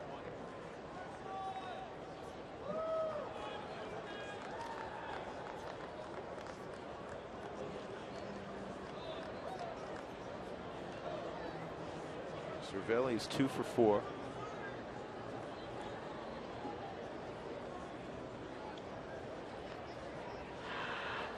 And kid takes off for third, and the throw goes into left field. And here comes Keon Broxton with the 9th run. Yeah, I kind of saw him stepping out. The Rockies had set their defense for the out. They weren't necessarily holding the runner on. And Clint turned the youngster Broxton loose, and he did it. Got a huge jump. And a throw from Murphy. First error of the big league career. It got a huge tail to it. You see right down the line how this ball just sailed out away from Arenado. You got the runner coming into you.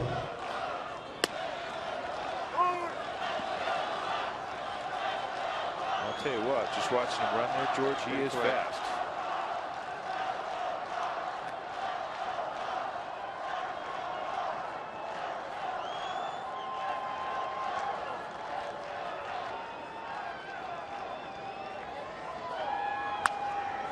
This thing has eyes up the middle. Cervelli's going to have another infield hit. That's his 3rd hit, 2nd infield hit. Now for Brooks Brown, unfortunately going to have to wear it. He hadn't necessarily had a ball hit hard yet. A lot of CNI hits in this inning against Brooks Brown. Nobody up in the Rocky bullpen. Logan was up at one point. He's not now. Nice play to knock the ball down. Couldn't get the grip, or couldn't have the opportunity to make the play on Cervelli.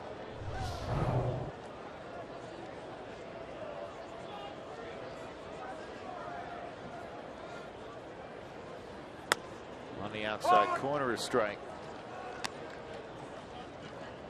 Sean Rodriguez, first at bat for Rodriguez. Came in at first base a couple innings ago. A couple lefties tomorrow. J-Hap, Chris Russin.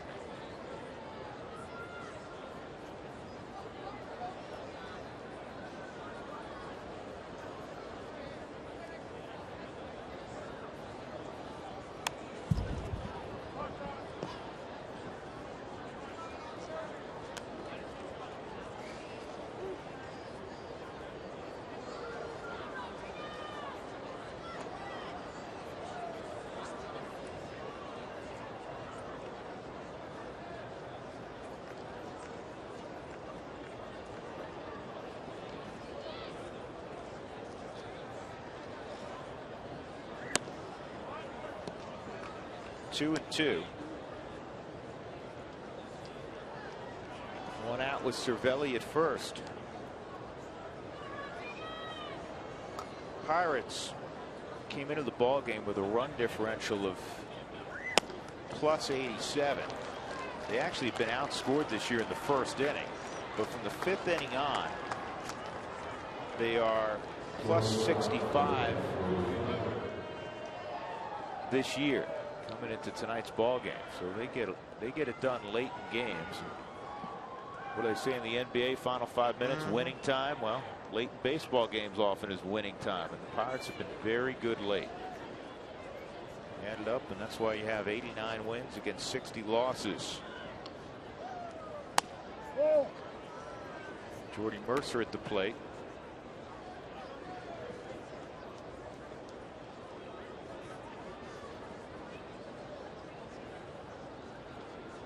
Two doubles and a single, 3 for 4 tonight for Mercer. 14 hits for Pittsburgh.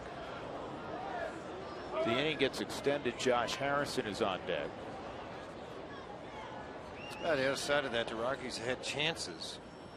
Bases loaded earlier. It was a 2-run ball game at the time. Did not score.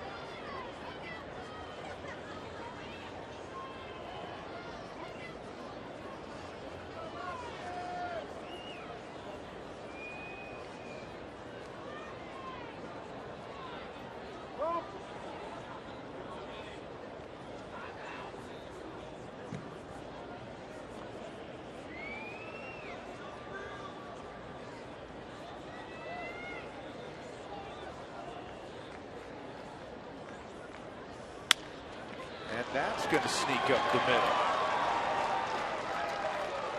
4-hit day for Mercer. 4-hit day for Marte. I know for Marte that's a career best. Maybe as well for Mercer. Well, Mercer came in at 238. Was walking out after the game at 246. 4 hits, high number of at bats. Josh Harrison, the right-hander, will now come off the bench and pinch hit against Brooks Brown.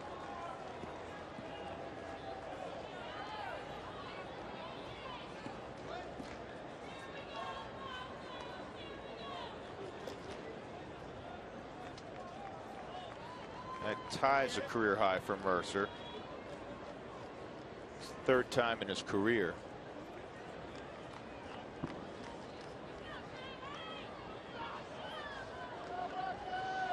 Well, the Rockies, obviously Brooks Brown, trying to keep it a 3-run game, give the Rockies some hope in the bottom of the 9th inning, and now it's gotten lopsided. 9-3. Day after the Rockies gave up 10 yesterday.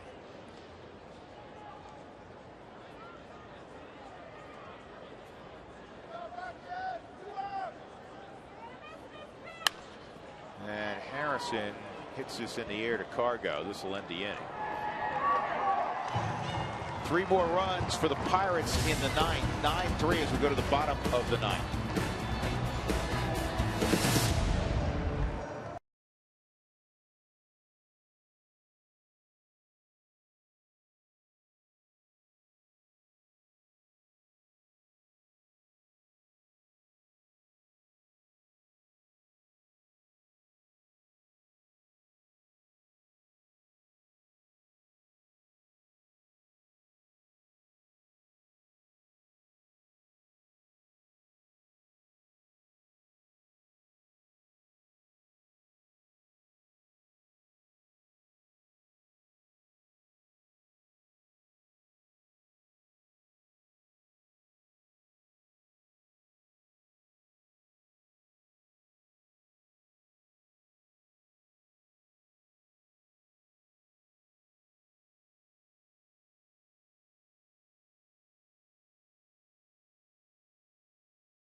Time for our CenturyLink link to what's next.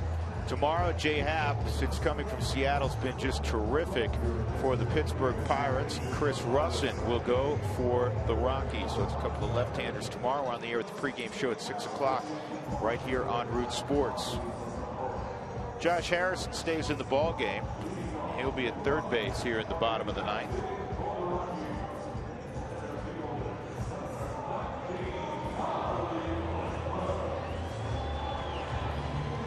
Pitchers Bobby Laframboise.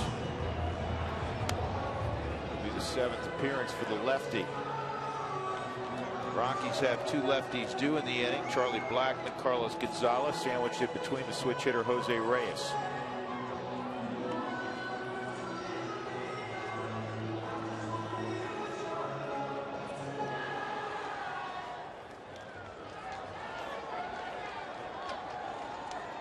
Bobby Laframboise.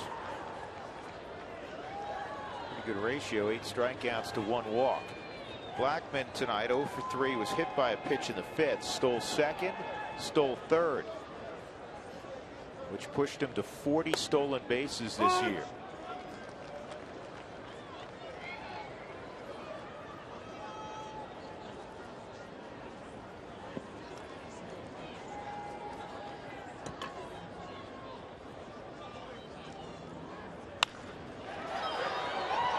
Base hit for Charlie.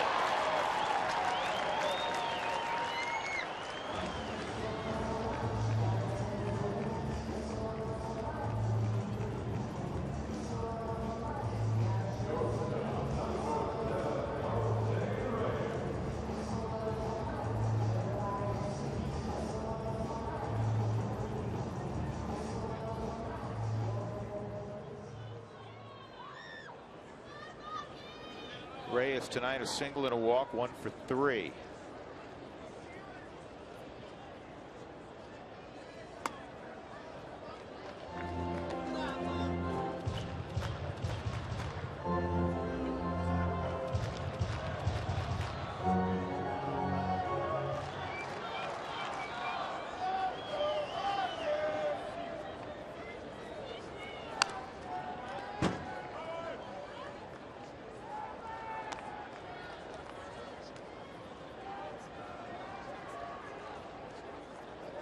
Laframboise pitched some with the Pirates last year.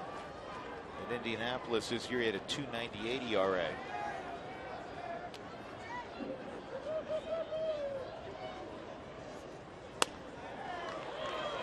Pretty good changeup, 1 and 2.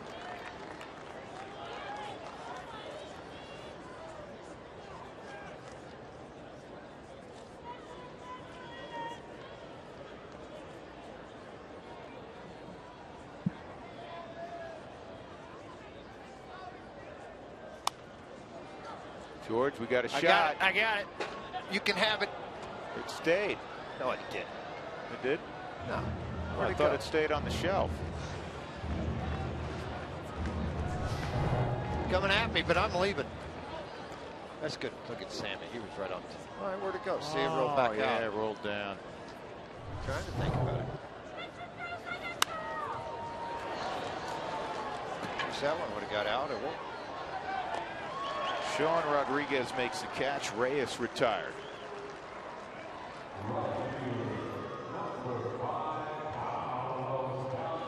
So Cargo come up. Cargo singled in his last at bat. 1 for 3 and a walk for Carlos tonight.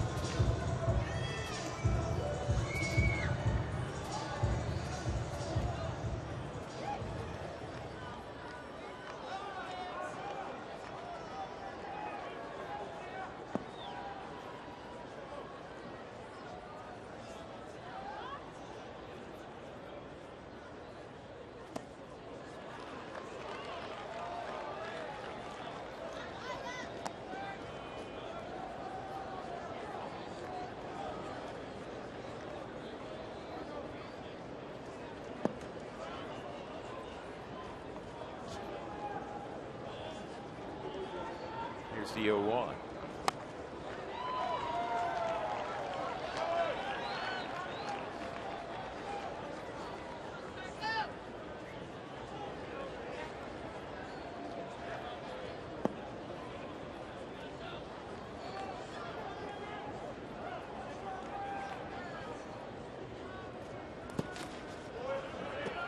backward delivery, the low left-handed. That's what bought this guy some time up at the big league level.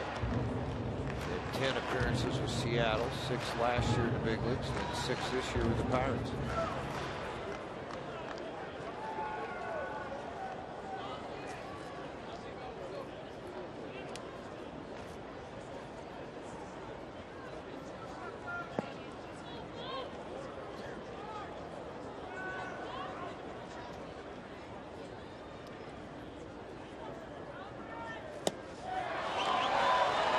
Two outs.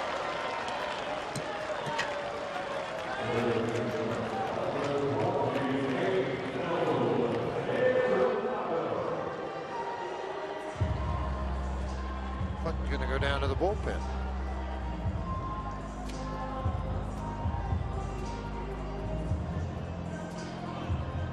Clint wants to get somebody else work because it's a 6-run game. Guess he wanted to get Archimedes in there. Archimedes, Caminero. 2 outs in the ninth, 9-3.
Inning, a man on. Nolan Arenado coming up. Our Jimmy John's delivery of the game. Starling Marte tonight. He had a home run to the concourse in the first inning. He had a ball that nearly went out, literally off the top of the fence, and doubled a drive in a run, and also a pair of singles tonight. 4-hit the game for Marte. Wow, that thing was way up and in. Nolan fortunate to get out of the way. That's all you want in the ninth inning of a game you've already struck out 4 times. Caminero comes out of the bullpen, and the only reason I could think that Clint did this is he wants to get him, you know, a batter, because it makes no sense. You're up by 6 runs. There's 2 outs and a man on. Yeah, he's pitched in 67 games. It's not like you're getting a rookie a chance with a 6-run lead. And that was 100 miles an hour at the Coconut right out of the pen.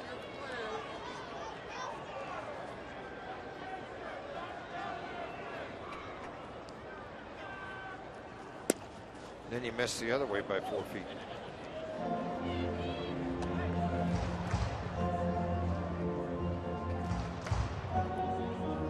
Numbers on Caminero.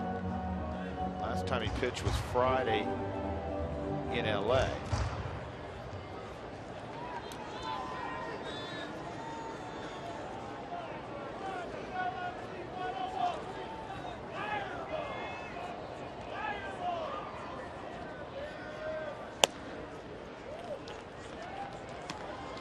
Three and 0.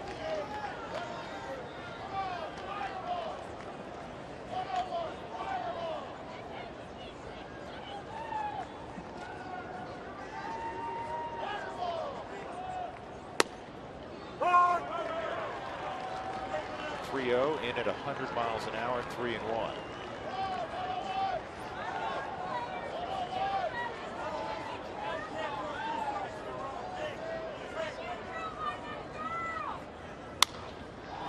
And it's popped up. McCutchen coming on. And he'll make the catch. That ends the game. And the Pirates, with their 90th victory of the year, they win it 9-3 this evening.